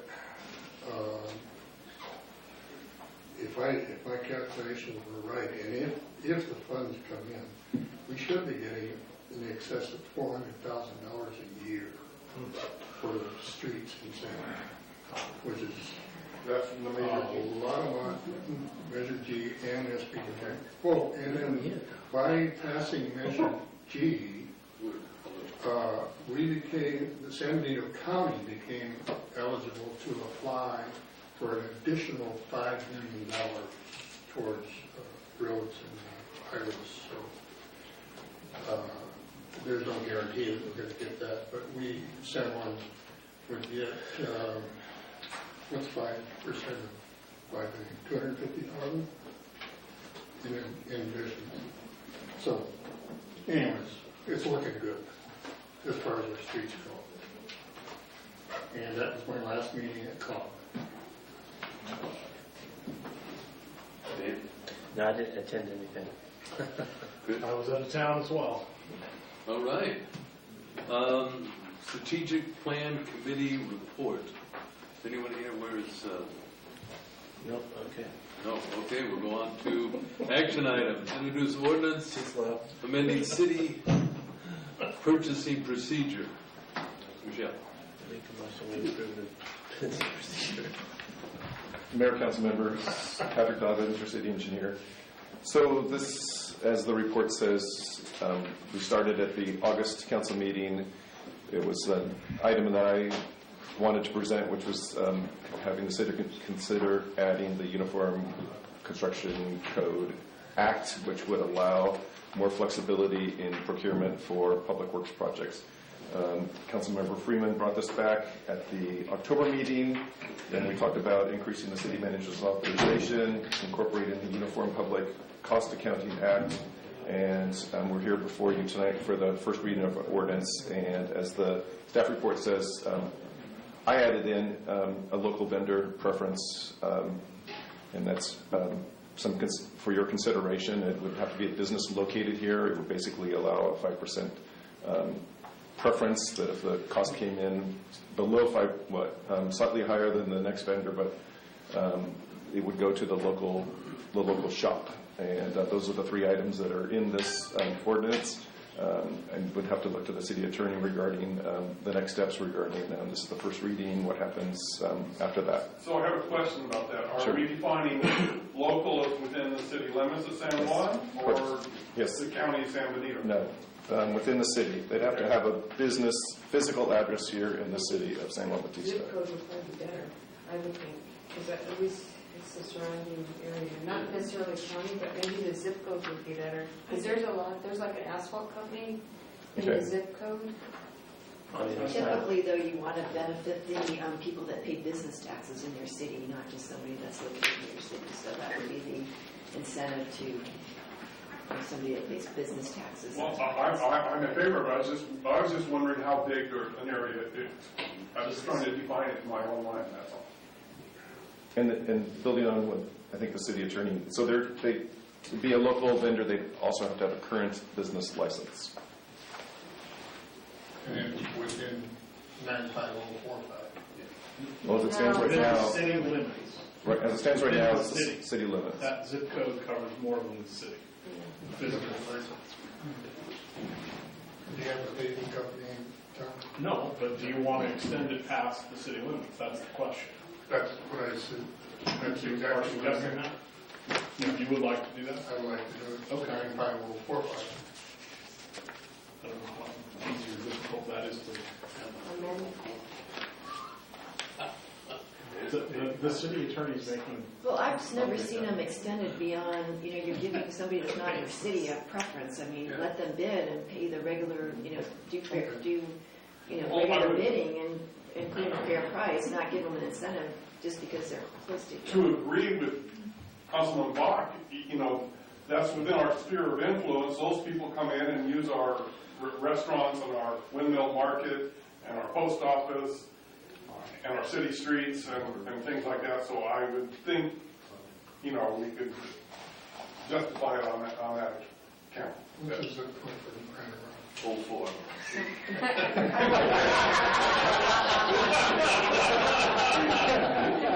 Well, we use all the stuff here, So I would actually have to look at that. I mean, these If they local don't pay a vendors business are license. kind of tricky. And then I also, and 3, they get the city gets money. If the local vendors use them, they get more sales tax returns. So, there's an incentive to do this because it's based on sales tax. So anyways, It's probably not, I'm just thinking, I use I try to get people within this area, and I haven't found anybody directly in the city that I can use. It's just too small. Yeah.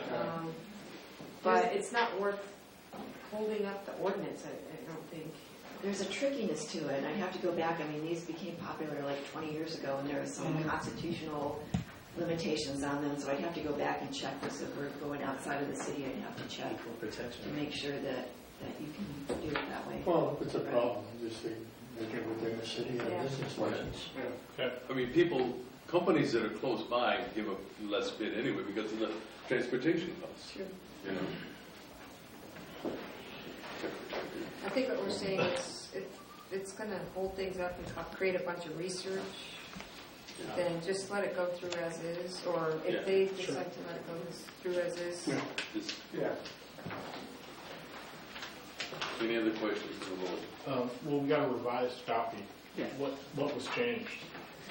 So I added SQL review, and I also formatted it so that the paragraphs were consistent with the city code. I think they maybe got pulled in from other places and they weren't consistent. So. Okay. So this is your revision for form, basically. Form and to add SQL review. Okay. So I do have a question about that because I believe that this is a state,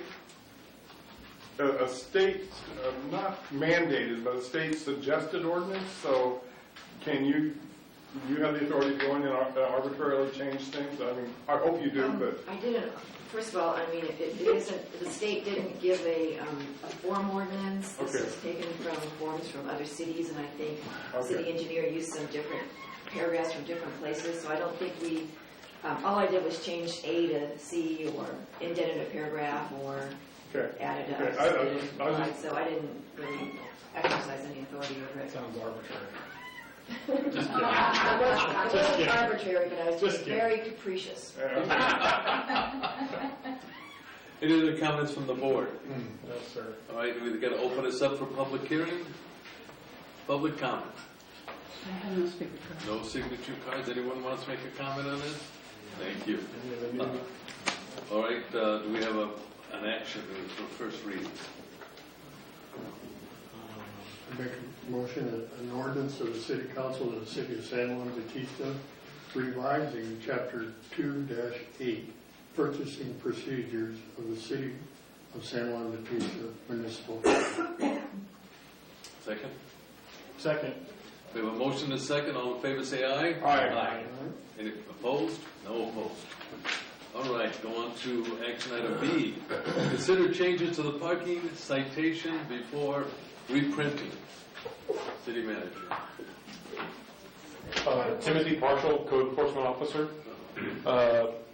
Honorable Mayor and members of council, before you is a staff report covering the progress we are making with the new parking citation system from the company Data Ticket.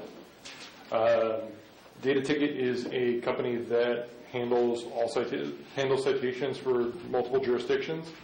They handle all of the back end, so processing the tickets. Basically they're the first point of contact for somebody that receives a citation. If you have any questions on the ticket itself, I'd be happy to answer them. I got some things I'd like to add. If you look at the code violations, city code violations, you go down 1 through 16 is fine, except I think we should add citation for parking in a red zone, citation for an unregistered car or vehicle, and that could be also I wrote no plates or tags. So the citation for parking in a red zone falls under the first violation, so parking in specified places. Okay. It's specified in the code. We can go into that if you like, but as far as vehicles without current registration, that is out of my jurisdiction. That is in law enforcement jurisdiction. It's not a city code violation. No. So I have a question. Well, let me ask you a question. I can point out a vehicle to you that's been sitting for probably up to 6 months with no tags on it, or excuse me, expired tags Is there something in here that you can't leave that car on a city street? It would fall under, what is it considered an abandoned vehicle? It is,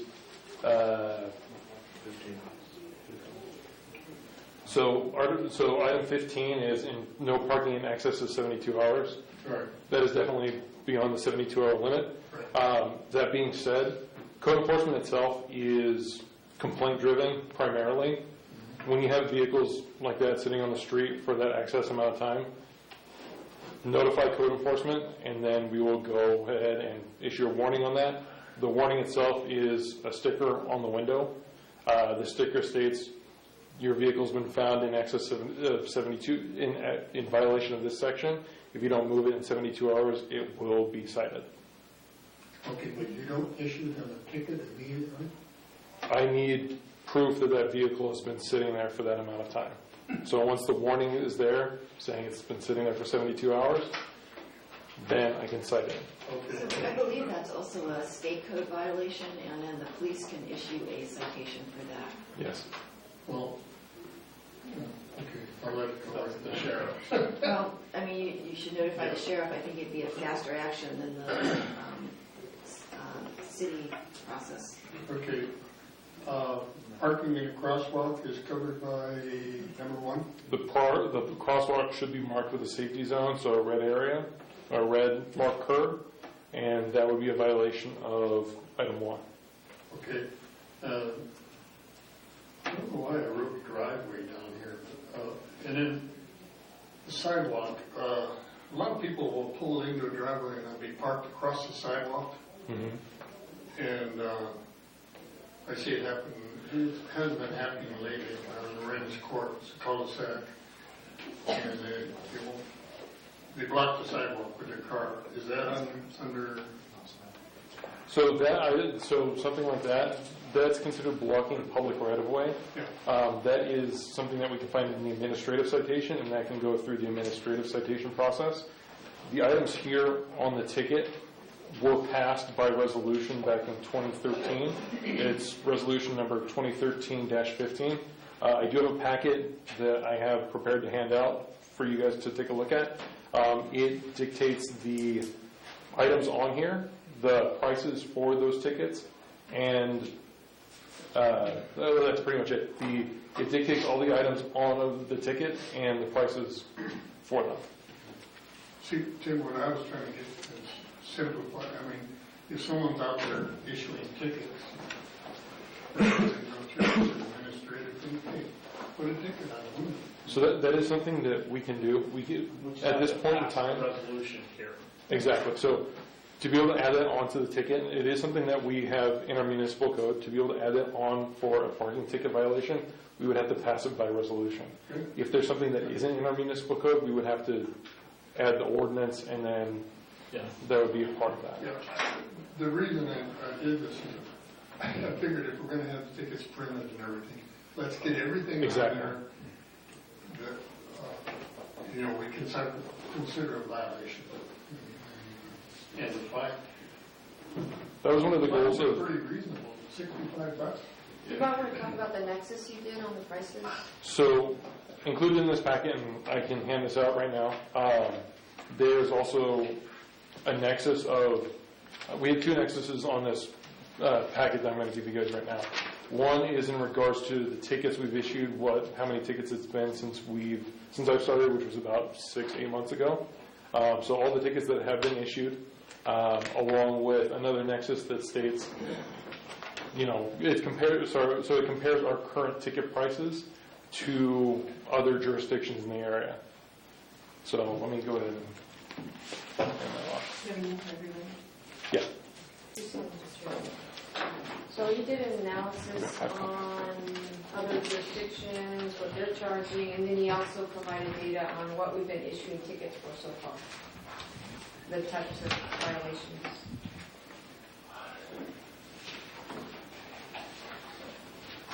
It's on handicap.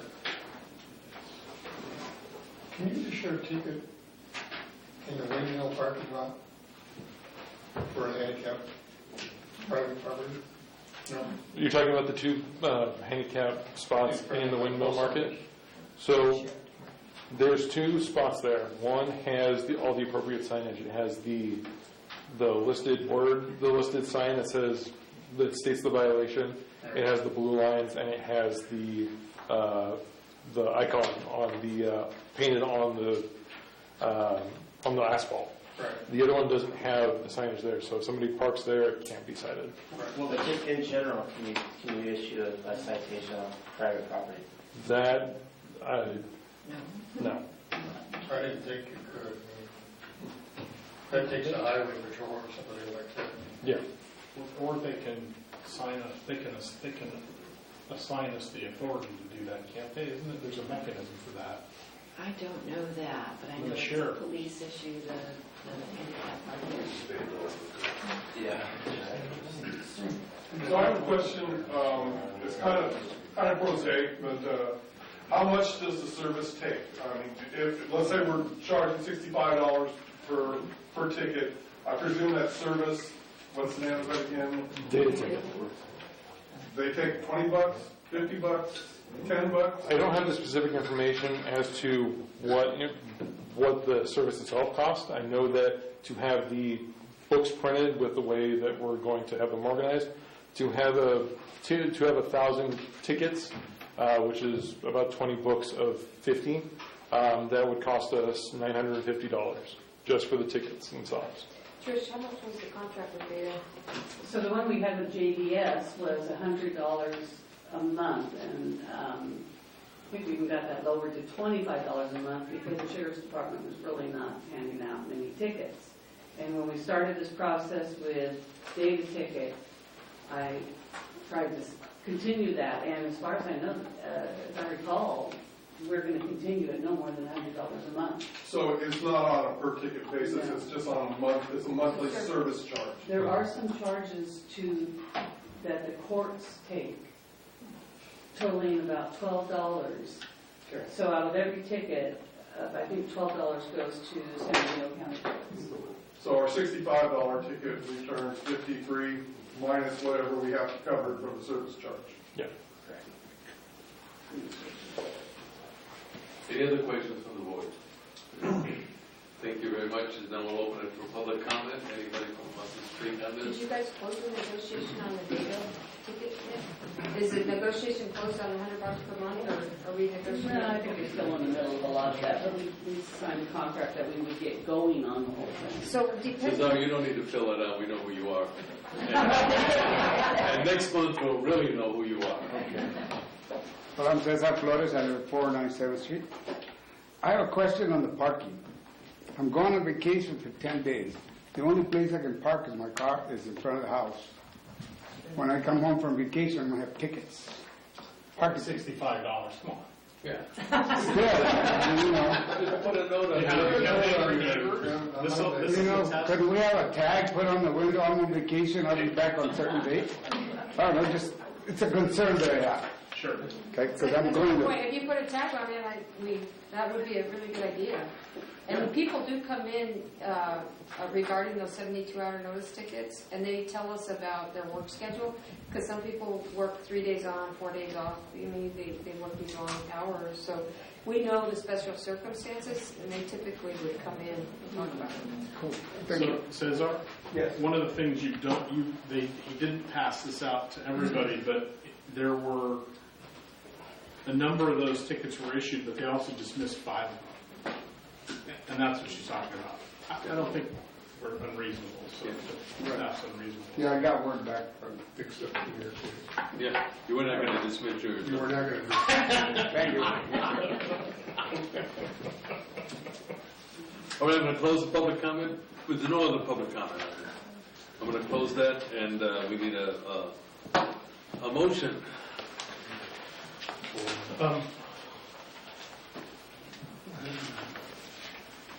Well, I had a comment. I have a couple more comments. Sorry.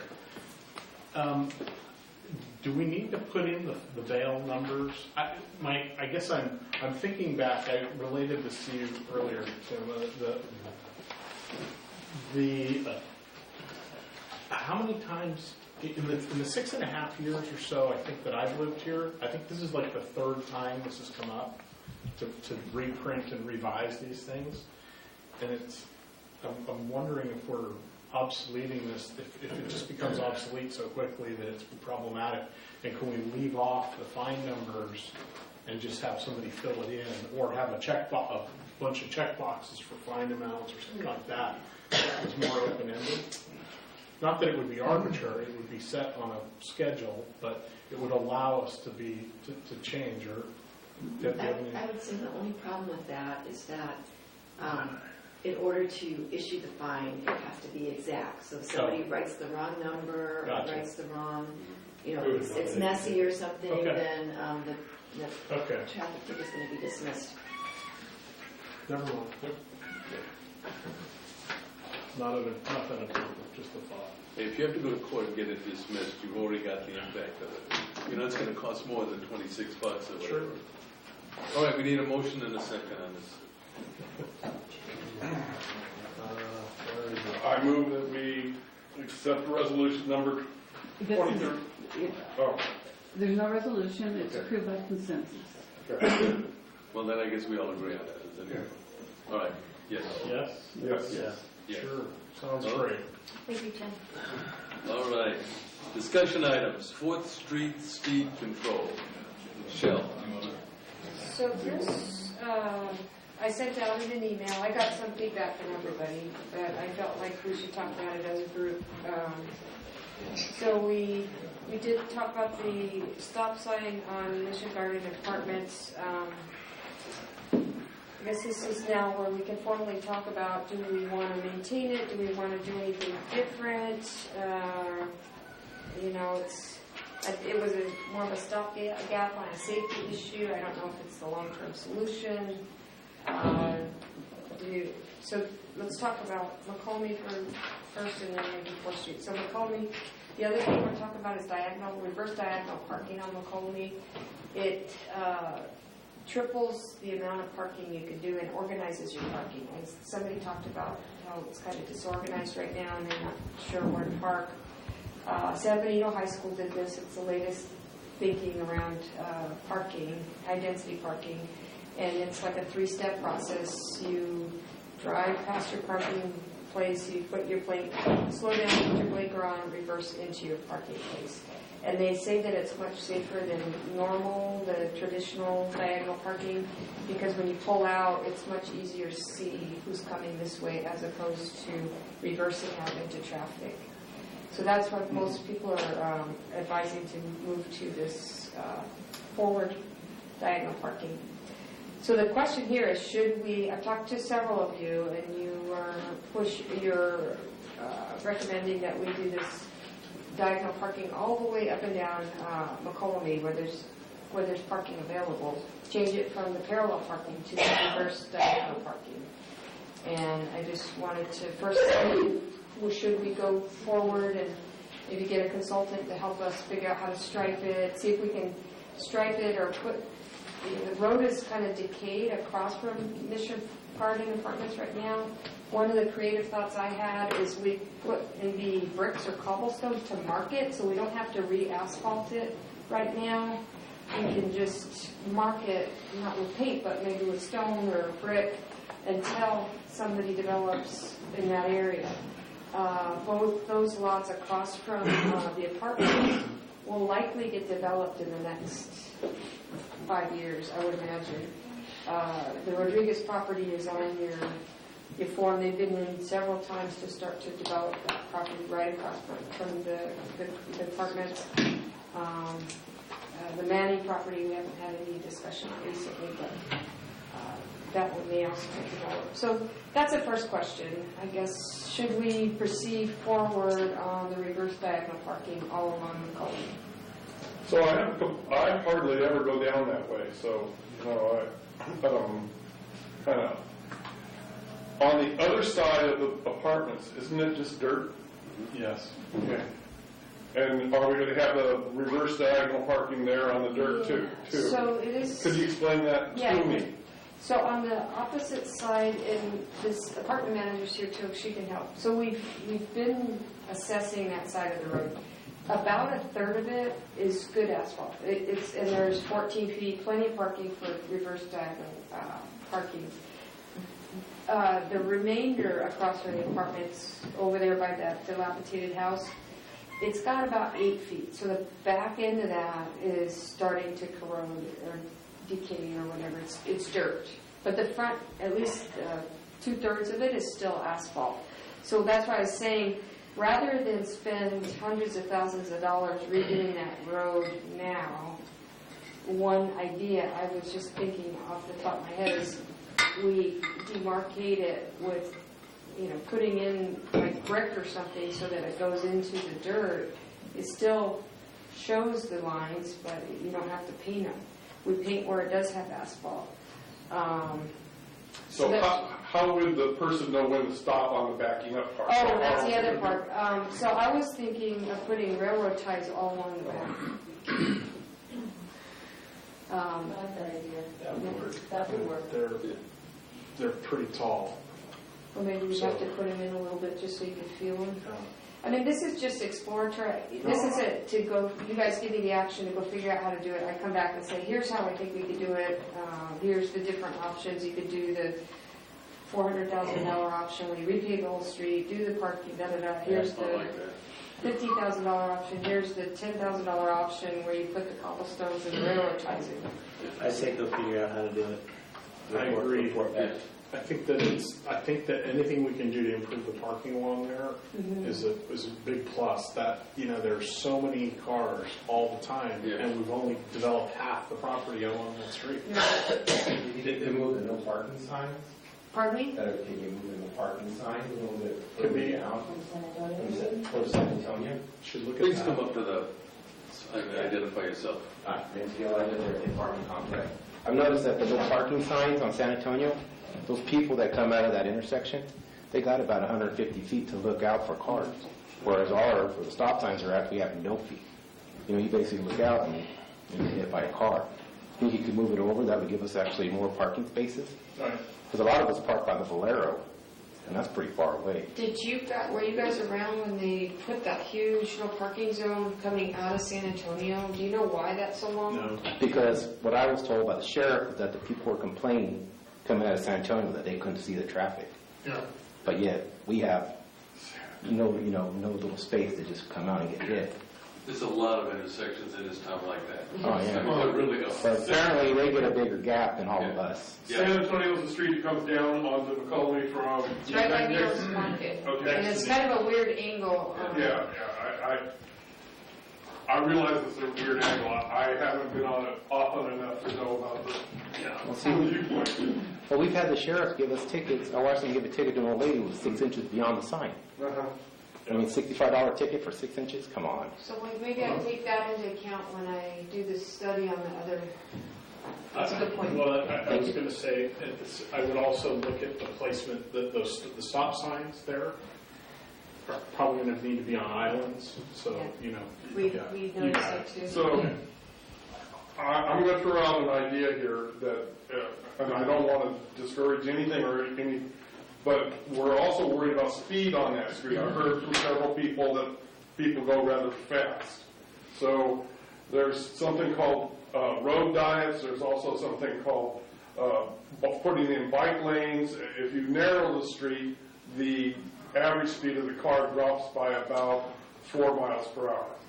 And according to traffic engineers, that's significant. It doesn't sound like much to me, but apparently it's significant. So I'm thinking we have in our general plan several sections that talk about complete streets and several sections that talk about bike lanes and making it a nice city for bicyclists and for pedestrians.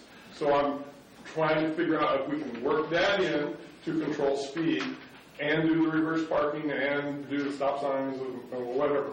Well, and if you think about the reverse parking, those parking spaces at an angle will intrude out into the street farther, in effect narrowing the street and lowering speeds. So the reverse and the angle parking will accomplish that in part. Okay. But I agree, putting some of the Shero indicators on the Are those the plastic box? No, it's the bicycle with the arrows indicating that it's a shared bike automobile roadway. Well, I don't want to make it a science project. No, I kind of wanted to go pretty quick on parking. I think Dan's was.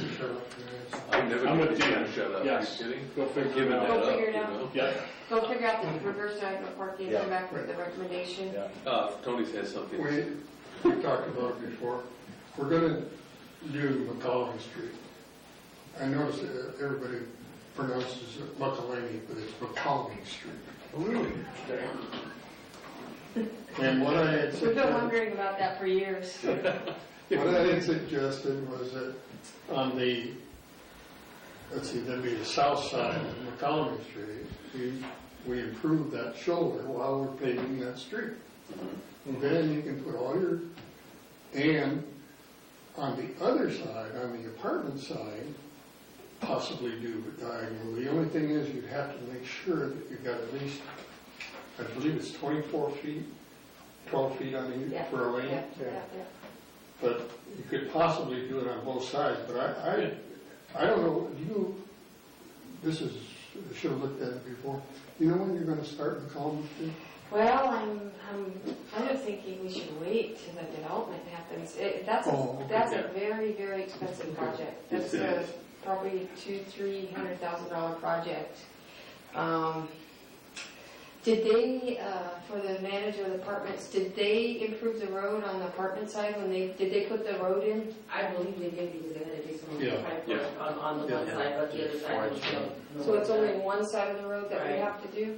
So if you think about it, it's going to cost $220K to do the one side of the road out on San Juan Hollister Road. I think it's a little bit longer. I think it's 600 feet. And then I don't think you can grind and overlay that. You might be able to, but I think it's just really soft dirt underneath. You're not going to have. Yeah, there's no base under there. So you're looking at 200 and something K. Well, it's not clear how wide the street is, so we may have to encroach in their property, which gets into a big negotiation there. Yeah, and Todd would, if he was here, he could tell us how far along the Rodriguez discussions are going. If possible, I'd like to put it on the developer. I would like to put it on the developer. Yeah, no, I just didn't know The other thing I was going to propose, the stop signs I put in there were purely quick safety measures because of this near miss that happened and just the rash of complaints I got. And then with you guys' approval, I put those in. The island idea, we've had that come up several times. So we've been out there, we've sat out there, we've studied what cars are doing. I've done what you did, and I think one of the guys that talked, I've been here over 20 years, it comes up on you really quick as you're coming from Valero. It's just, I don't know why. Where it's located, even though we've now put it on a pedestal in the street, on the side of the street, it still kind of catches you by surprise. I want to put reflectors in right away, so at least at night, it's very clear, the one-way reflectors. But I'm also thinking some sort of island might work there, and I want to explore that. I think that's the best get your attention kind of deal there, if we want to continue with the stop signs there. I got a question. Sure. Can we put those solar power ones that? You got to come up with it, otherwise we don't know who it is. It doesn't get recorded, and then you don't exist. Can you put those stop signs that actually blink? You know how they're solar powered? Can those be put up? Yeah. Those are good. Crosswalk signs. Well, not the crosswalk sign, but the stop sign. If they blink at night, people might see them a little bit more. They're very expensive. Yeah, if you live in the apartment, you might not like it. So why don't I live in the back, so I don't see the light. options for the stop area as well.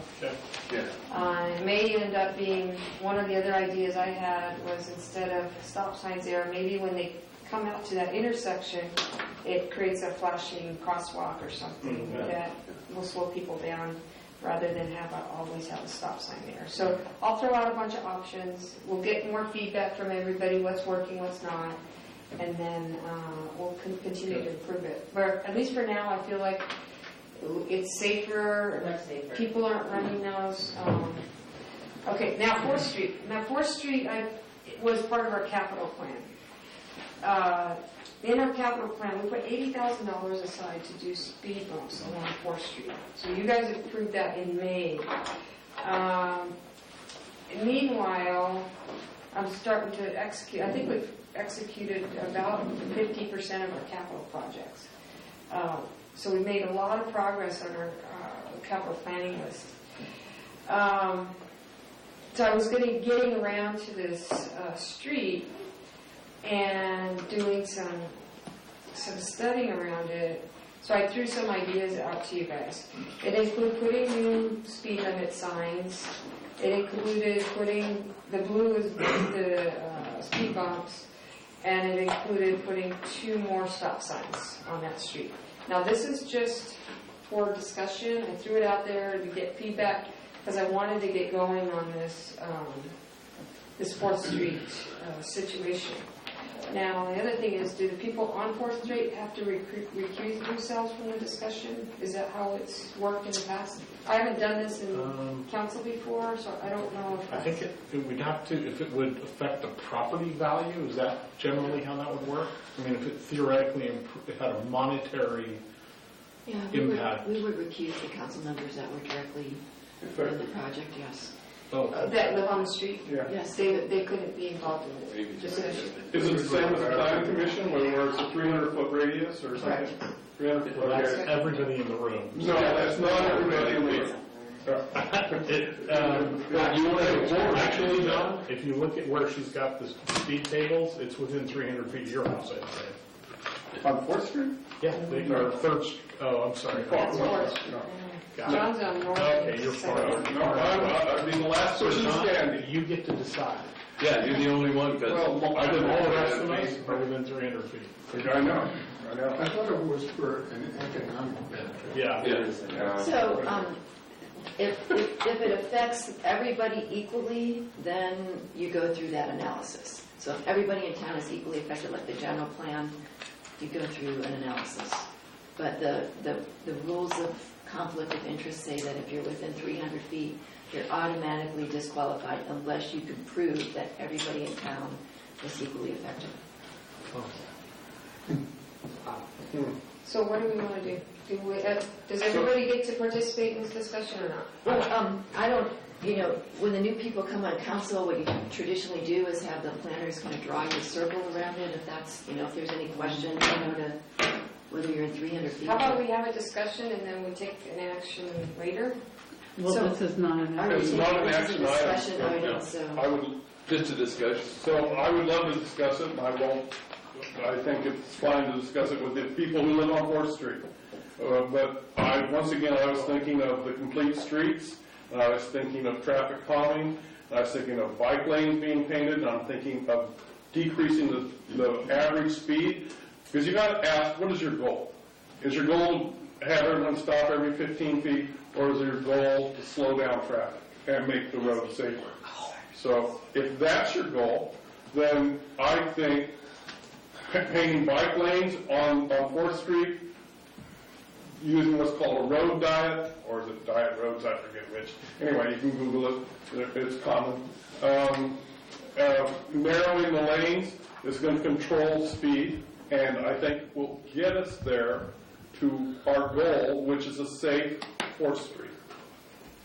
And it would fit in with the general plan of complete streets.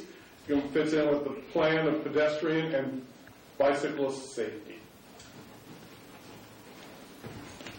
And the speed bumps.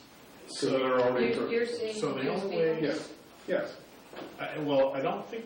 So what we talked about were what they call them speed tables. Tables, right? yeah. Not bumps. So I think it's important to make a distinction. So they're not as bumpy. Right. So I'll tell you what I think. I think that putting the Shero signage makes all the sense in the world. You're referencing the additional speed limit signs makes all the sense in the world. But we've already approved the speed tables based on feedback from the consultant. I think that we should hold off on any additional stop signs until we are able to get some sort of feel of the improvement that we get from the other changes. So I was I thought that's what I said, so I would completely agree with that. I think we take it in stages. If the speed doesn't drop, if it's still 50 miles an hour, then we'll have to do something, you know? But what was the result of the speed study they did on Ford? It was It wasn't that high. No, it's the same But it's the people's average. speed, Yeah. and no matter what you do, the same people are going to go as fast as they possibly can. I agree. The answer is to get a cop out there and give them a ticket or something. They're not going to go ripping over those speed humps at 60. You can do it. Not in Hey, you're just encouraging that.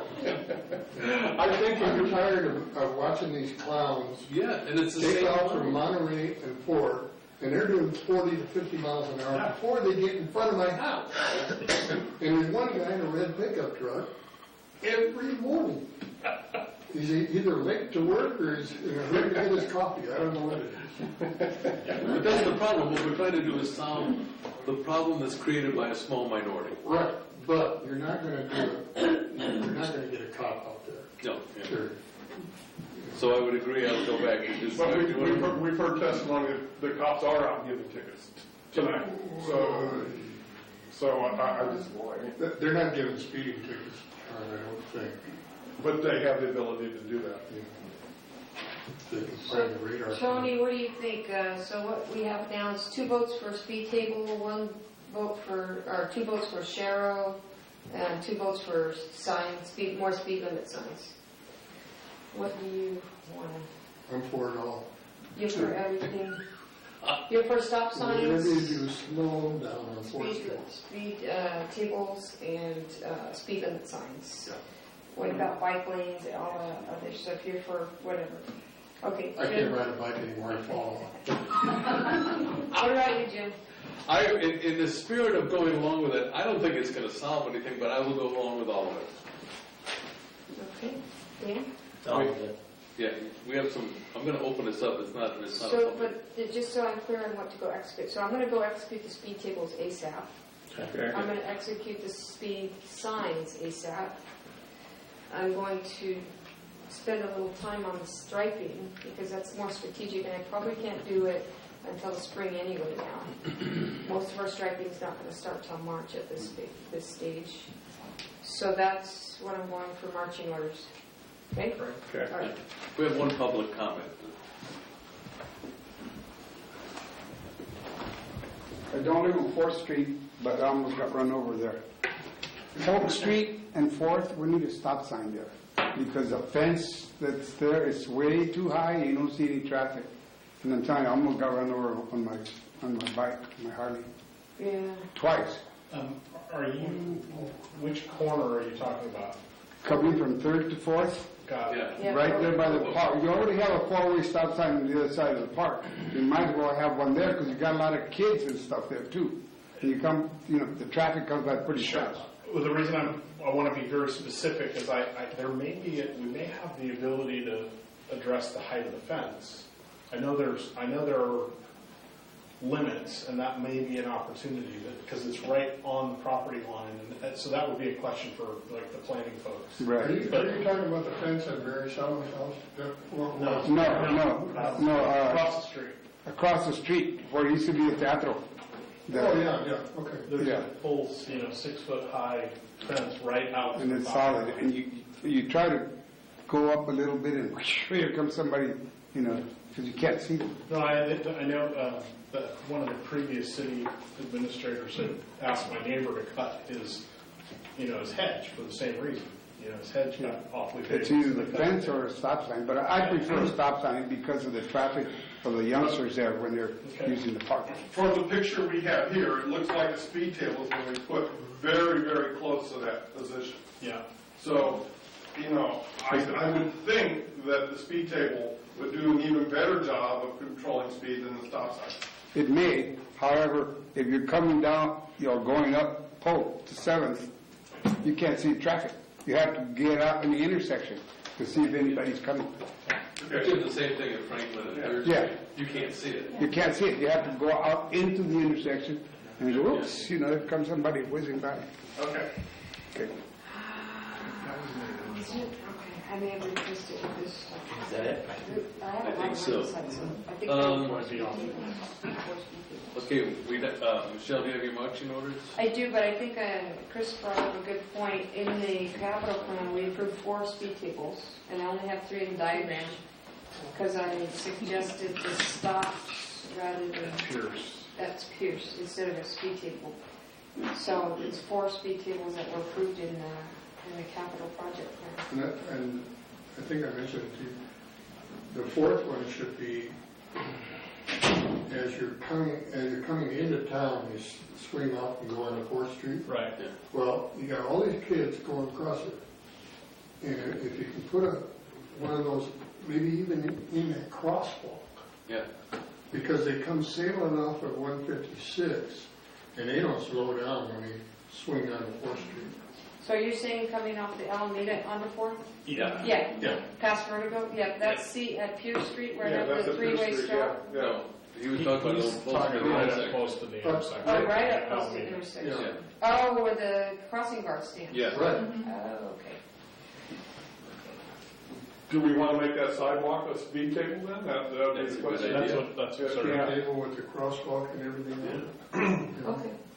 So that might be the best area. Yeah, And that then might- that'll slow down that people whipping around. although it'd be entertaining to have it from my house. Look out the window, watching. Okay, I think we're done with this. That's good, I'm glad we prioritize. So let's see how that works, and then we'll take further Okay, I action. think we have a card. Yes, Rachel Ponce? Rachel, you want to? Chris, Patrick, you're good to go if you want to go. Oh, sorry. Okay, did I hear right, you guys talking about speed tables? Yes. What are those? You go up, and you go across, and you go back down. Like at the airport. San Jose Airport, Manetta Airport? Yeah. So rather than a very discrete speed bump that's very jarring, the speed table, you go up and then down. Some of them are just a simple shallow V, or it's up flat and then down. Okay. But they're very effective at slowing down the traffic. Much more. And they get sort of like arrow stripes on them, so they're highlighted, so you see them coming. But Okay, well, that sounds good. Anything to slow the traffic on 4th. I have a concern about making a bike lane in the streets, because the people that drive on 4th are not careful about anything at all. I agree. I've been out there in the street putting out the garbage, and they don't slow down. They don't even move over, and so I think that that's something to consider. I know that there are a lot of people that ride their bikes, but it's if you do it in the morning, 10 o'clock and so, it's okay. But after that, it just gets, before that and after that, it's scary on 4th Street. And that whole thing of coming off of Alameda into 4th Street right there where the kids cross, that's very dangerous, and they do not slow down. I don't know what you guys can do there, but that's so dangerous. People coming out of the post office and then coming off of the Alameda, and kids crossing, and people at Vertigo making a U-turn on Pierce. On, what is it, Mission? Mission. Yes, that Vertigo customers are not very respectful of our streets. But you did hear we're putting in a speed table down there on the crosswalk. That'll slow the cars coming off the 156 going down to Alameda, it'll slow them right there. So they'll we make have- the mistake once, and then they will not forget. Okay, you know what you're going to do, Michelle? Yes. All right. Going to the defining the scope, the planning commission scope. I'm sorry, I didn't hear. Oh, I wanted to. Oh, I just have one more question. When will this happen? We're gonna, now that we got approval to do the speed tables, we'll go out to bid on those. We might be able to get it out to bid before the end of the year. They'll probably be done by the end of January. I get it just go through the A little faster than West Twin Cities. Yeah. You take a break? This planning commission scope, I got a lot of requests for planning commission to be involved in what we just talked about, traffic. And there was a lot of arguing about planning commission needing to screen this before it came to you guys, or before I took action on certain things. And I just wanted to clear up that confusion because it created a lot of anger and nasty emails, and that I was out of my authority for not going to planning commission before putting stop signs on Mission or on San Juan Hollister Road, or this stop sign.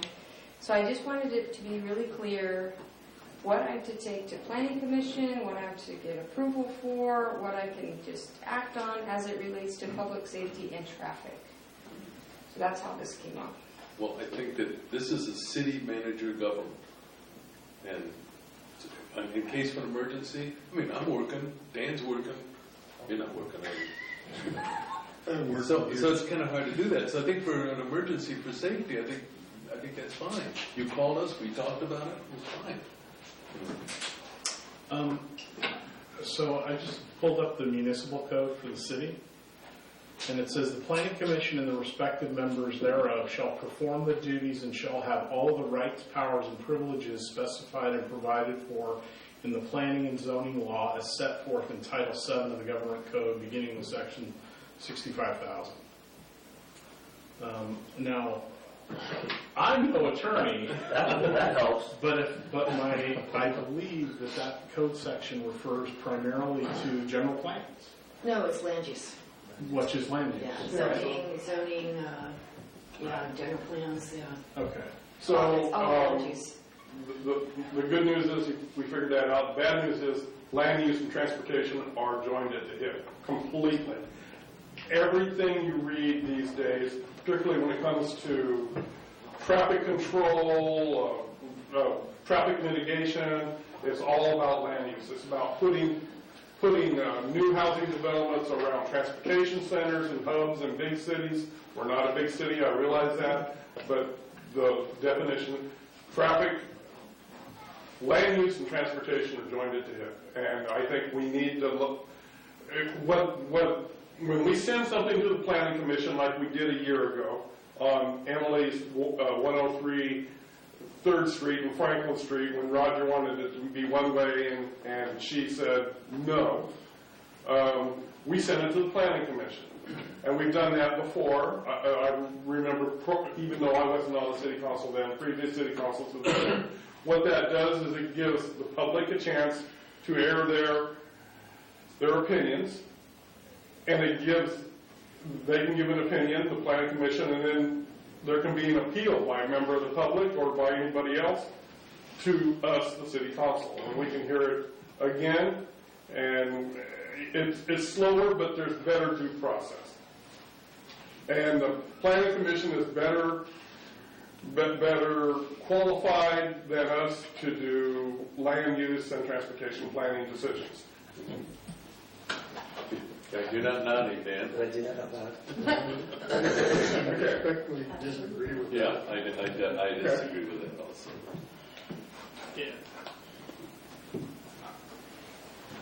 My Land thing use is, to me is, I mean, if we're talking about a general plan, they're responsible for the general plan and this sort of overview of the transportation.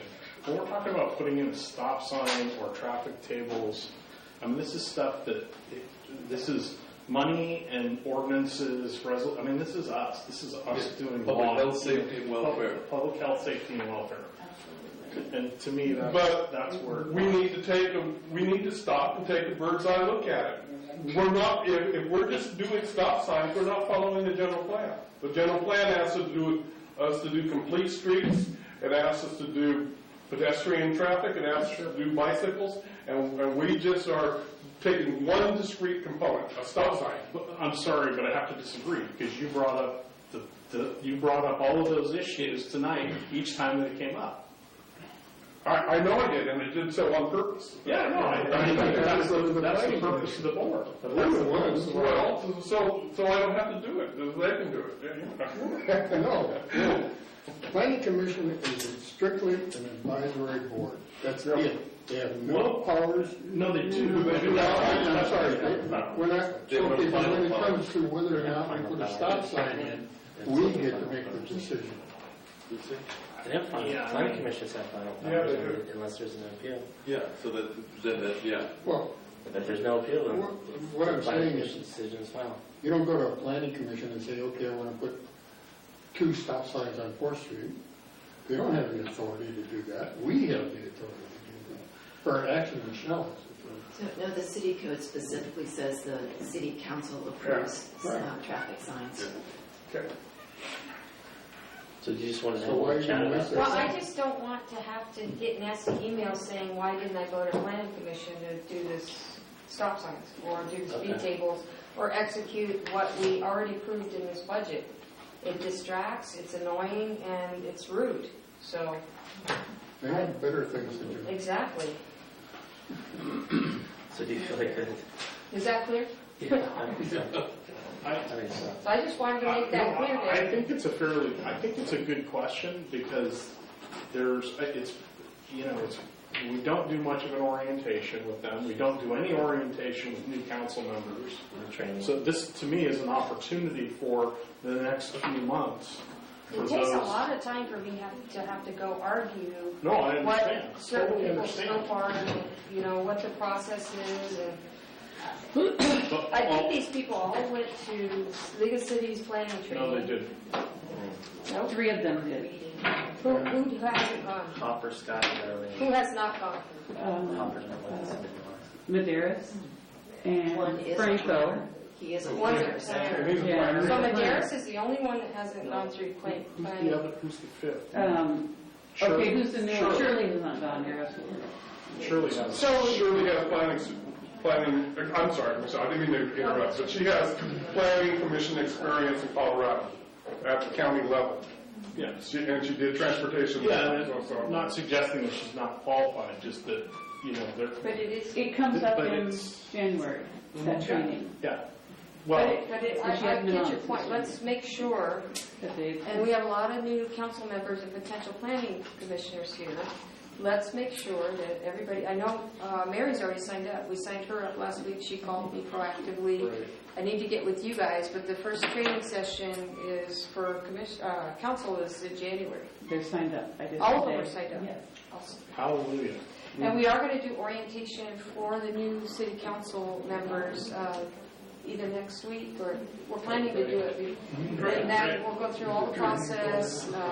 And Deb's going to do a brown. Deb's going to do a little mini After they brown looked bag. at me, they said, we better train these people.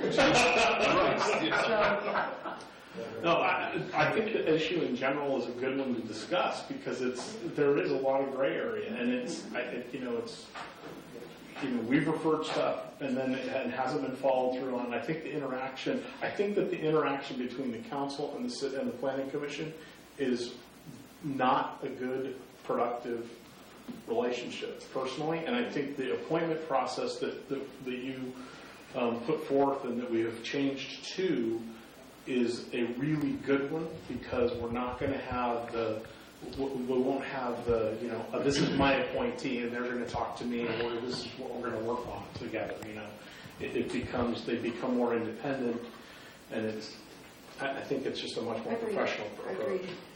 But there's got to be a way to make it more productive. Like maybe you guys, is there still going to be one planning person assigned to each council member? No, Okay. that's the whole point. Okay, It changes completely. So there's got to be, I don't understand why council people don't watch this, or planning doesn't watch the city council meetings, and city council doesn't watch the planning meetings on their leisurely time.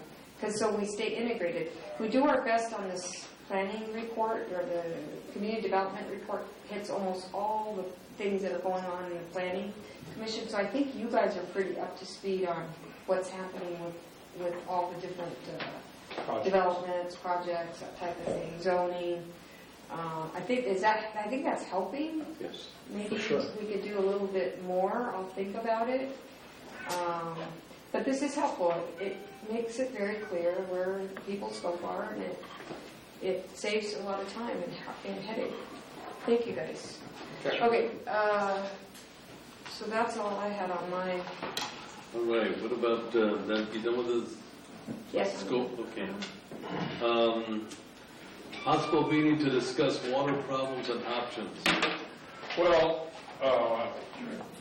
C and D go together like peanut butter and jelly, so let's talk about them both, okay, at the same time. Hey, John, the new water operators here, I want to introduce him. Oh, okay. All Clear Water, the president of the company, and Danny Gonzalez, he's a 95045 owner, business owner, local business owner.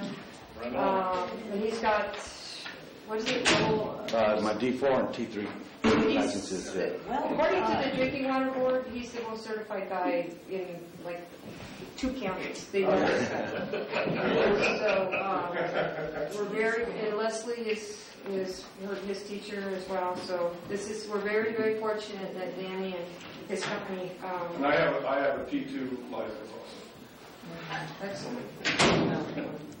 So why would pay him? Yeah. You're a volunteer. Get out there, man. So anyway, I just want to introduce Danny and maybe. Sure, absolutely. So, what I want to talk, last time we had a Councilman DeVries suggested a water forum, and we had it on a Saturday. And it was put on by basically Matt Orback, and it didn't really accomplish very much because he didn't talk about the real problems. And so one of the real problems, of course, is our discoloration with iron. And the other real problem, the bigger long-term problem, is water hardness. Okay, that's measured as calcium carbonate in parts per million. We have about 480 to 550. It varies from well to well. That's a very high number. What that means is you get lots of scale in your faucets and water heaters and dishwashers. And what that also means is people own water softeners to combat that problem, pump salt into the water. Water treatment plants do a very bad job or poor job of removing salt from water. It's very expensive. Our treatment plant's not capable of doing it as it exists today. So what we need to do is get better quality makeup water or incoming water. And that is available, okay, but not right now. The city, the county water board owns something called the West Hills Treatment Plant. It's on Union Road, approximately 5 miles from this building right here. And they have the volume and the capability of providing all the water we need. That water is already soft. You do not need water softeners. Your things won't scale up. The water comes from a different source. It does not come from a hole in the ground. It comes from Lake Shasta. It comes from melted snow. Melted snow does not have minerals in it. Okay, so when we get our water through the system, when it goes out into the sewer plant, the water that leaves the sewer plant would be much higher quality. Because right now we are under an NOV by the state water board because of high chlorides. High chlorides come from the water softeners and a little bit from the makeup water itself. The new water would be much better. Dan has another proposal, and he thinks that going 1,000 feet deep will get equally soft water. As a water treatment chemist, I want to say, I hope so. I want it to be so, but show me the specs. Show me the results. So what would it take to get this good water here? It would take a pipe in the ground. The advantage of the West Hills water is we already own, not we the city, but the county owns the right-of-way. We don't have to negotiate with farmers to dig the ditch. We only have to dig the ditch. Okay? There's already a pipe down there. It takes water all the way up to Anzar High, but it is not treated water. It's not potable water. That's used for groundwater recharge and things like that. But it would go in the same area. So all we have to do literally is dig the ditch, put the pipe in the ditch, hook up to the water plant, pump it over here. It's only 5 miles. If you live in San Jose, your water gets pumped 20 miles to your home from the water plant, so 5 miles is not an issue.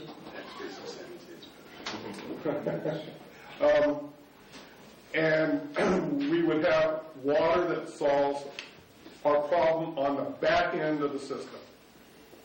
Okay, and so that's what I'm pushing for. Councilman-elect Flores had some great ideas about asking everyone to help, on things. So I'm asking the entire community,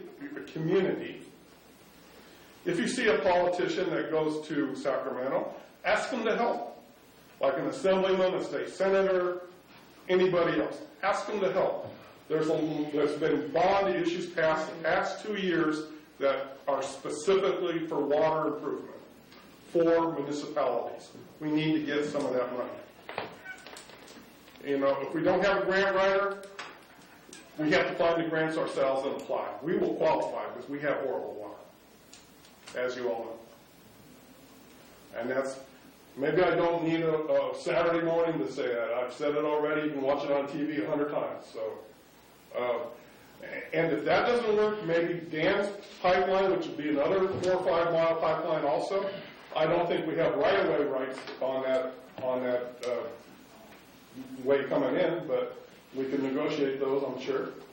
And that might work out well. But I feel we need a portfolio of water sources.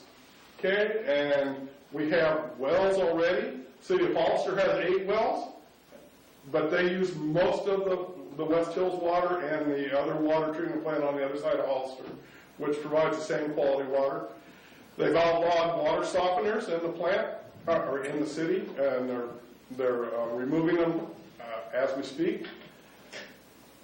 And they're not having the issues of NOVs at the plant. So that's what I want to talk about. I want the city citizens to know what I'm trying to do to solve the water. It's a long-term process. The process I just talked about, I think it's going to take, at best, 3 to 4 years, probably 5 to 6.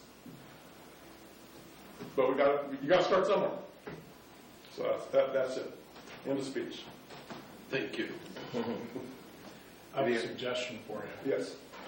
For the incoming council, you're going to be, the city manager's contract will be coming up, and that we structured her employment contract with a bonus. And I would suggest that you incorporate some of this into that document, because she's clearly been very effective at checking off those items.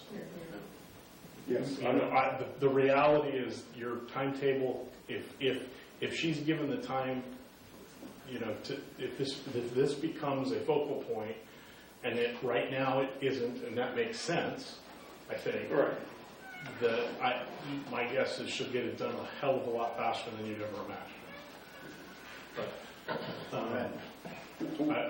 that would be my 2 cents worth. In my opinion, the hard part of the battle is raising the money. Clearly, but yeah, I already did this one. Yeah. Yeah. Okay. That's it. That's it? That's it. Anybody has any comments? All right, let's go on to... Congratulations. Thank you. Thank you. Yes. I don't want to talk about Eve. We've done that. So I just want to let these guys go, especially Danny. I know it's late. Danny has a big family. We don't want to keep you. I don't think we're going to be talking about water anymore, Danny, tonight, if you want to take off. I just hate keeping staff here. Patrick, unfortunately... No, you're good. You're good to go too. Great. Thank you so much, you guys. Sorry to keep you so late tonight. Councilor, so we did. We did it, Councilor. Grant writer, Michelle said sure to change. So let's do... Wait, I want to talk about I want to talk about You're that. not getting off that easy, but. I want to talk about that. It's going to take 10 seconds. I'm going to go home with them because. What else are you going to talk about, John? Okay, so we have the chance to apply for a community development block grant for a community center or an improvement to a community center. We have interest from, and a letter of interest from the Enzar San Juan School District about a building down by the pickleball courts. I think it's the old preschool. And we need to apply soon because one of the criteria of the grants is the amount of money that people who reside in San Juan make and the poverty rate, basically. And I'm afraid, and other people are afraid, that you get 6 or 7 people out there in Rancho Vista or Copperleaf, that ratio which we now hit, we will miss. We will bump up way. You know, if they're earning $400,000 a year, that's going to pump up our average. And have you looked into that? Because that was a significant topic of discussion 2.5 years ago, that we had been reclassified previously, capturing Rancho Larios, and we didn't qualify based on income at all for these. So we talked about that with the head of the grant authority, with the county, and he said that we probably can't qualify. There's also some other ways he can qualify us. He is willing to write the grant for us. Okay. I have a proposal by him to do that, and I can pass that out now. If I can. We can't take action on it. So I didn't ask you to take action. I know, but why don't you put it on the agenda for next month and we can take action on it? Okay, we'll do that. Would you like to read the stuff first, or? No, I'll read it when there's time to take action. Okay. Otherwise, it's just informative, right? Right. I mean, why would you not want to apply to a grant from money? Yeah. So it's a no-brainer. If we qualify it, and if you got someone who's willing to do it. But there's timelines, and that's the other problem. Do you want to do a special meeting so we get to action? No. We can't, we'd love to do it. But that's all, folks. Oh, these guys want to leave. Okay, so first draft of application is due December 17th. When's our next meeting? 20th. Okay. Can we do this by email then? Since we've been doing the other things by email? No? That's a meeting. Okay. Well, I mean, do you need council Why is approval it a meeting? Do we need council approval? You can't get members of the council to agree to do something without, by email. What I'm asking is, do we even need the council to agree to this? Can the city manager fill this? Just do it on our own. Yes, I think that. Yeah, okay. Michelle, So- Okay, I'll do it. Just give me that. Just give it to Trish, I'll take it from her. Okay, there you go. Thank you. All right. Okay, now we're done with that. Now we're done with that. G. All Or right. G, or is it G? Dan, I just put that out there since you and I were talking about it. Yeah. I don't know if we want to go into I detail. can't. Whatever, push it. No, it'll just take a minute. So, the city manager and I were having a discussion. This was actually at the beginning of the horrible fires a few weeks ago. And since that time, we've seen what can only be described as utter devastation in Paradise. Up to 1,000 people have perished. And that reminded me of a concern that I've had this is terrible. That reminded me of a concern I think I've had as long as I've lived here, and that is the San Juan Canyon. And I'm afraid for those people, and I always have been for 30 years. There's one way in, there's one way out. There's some little goat trails and side streets and stuff you can do to try to get out, but whether anyone can find those in the chaos that would ensue with that canyon burning up. And as we've seen from these fires in Paradise and Malibu and other Ventura and other places, the fire behavior these days is completely different. It goes real fast, real hot, and the San Juan Canyon is just a dangerous situation. So In recognition of all that, which I don't think is very arguable, I was having a conversation with the city manager, and we were talking about what can we do. And then we started to explore ideas like evacuation points and evacuation zones, and could we bring in helicopters to take people out, what can be done. So we both attended, what's that council called? The Fire Safety Council. Fire Safety Council last week. We're exploring opportunities for that. I'm going to talk with the head of the Fire Safety Council, who actually lives in the canyon. So I think that just for purposes of tonight, I wanted to kind of take the temperature of the, no pun intended, of the council. I think the city of San Juan Bautista should be on point and should take the lead on developing or collaborating with or just starting a conversation about fire safety in the San Juan Canyon. Because as I told Michelle, if that canyon burns up, CNN will be parked at the windmill parking lot, along with NBC and everyone else. And they're going to be interviewing the council members, and they're going to be interviewing her. And even though I know it's not city limits, and even though it's the county and the state, and there's all these different agencies, I think we have a responsibility to start a conversation. So we started it, and there's not a whole lot more to report back other than that. Do you have anything to add? Not at this point. The only thing I'd add is we have started at the Strategic Planning Committee level to redo the emergency plan for the city of San Juan, update it to 2019 standards, and that can only help. It's not an answer, but it can only help. Yeah, it's just a dangerous situation up there. So, just recognizing the danger. All right. Trump just probably everybody agree. Yeah, just break the leaves up now. All right, comments from City Council. John? No further comments. Tony? Except that I want to congratulate you on having the longest meeting ever had. Oh, that's not the longest meeting.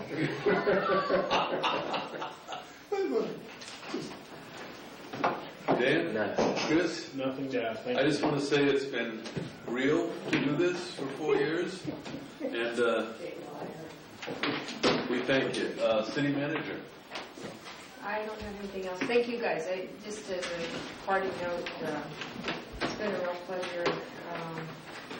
Even though we only got to spend a few months together, I've really enjoyed Tony, Jim, Chris. Thank you for your discussion. We'll be back.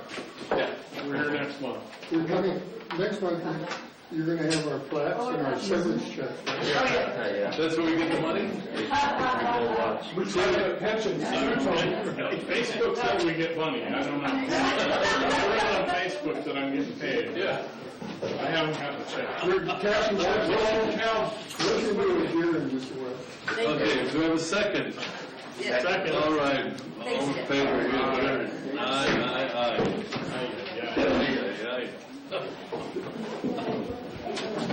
Leslie, nice to meet you. So does the new council member sit down next to you? When we serve the results of the election, there's a one up and we All right, well, then, good.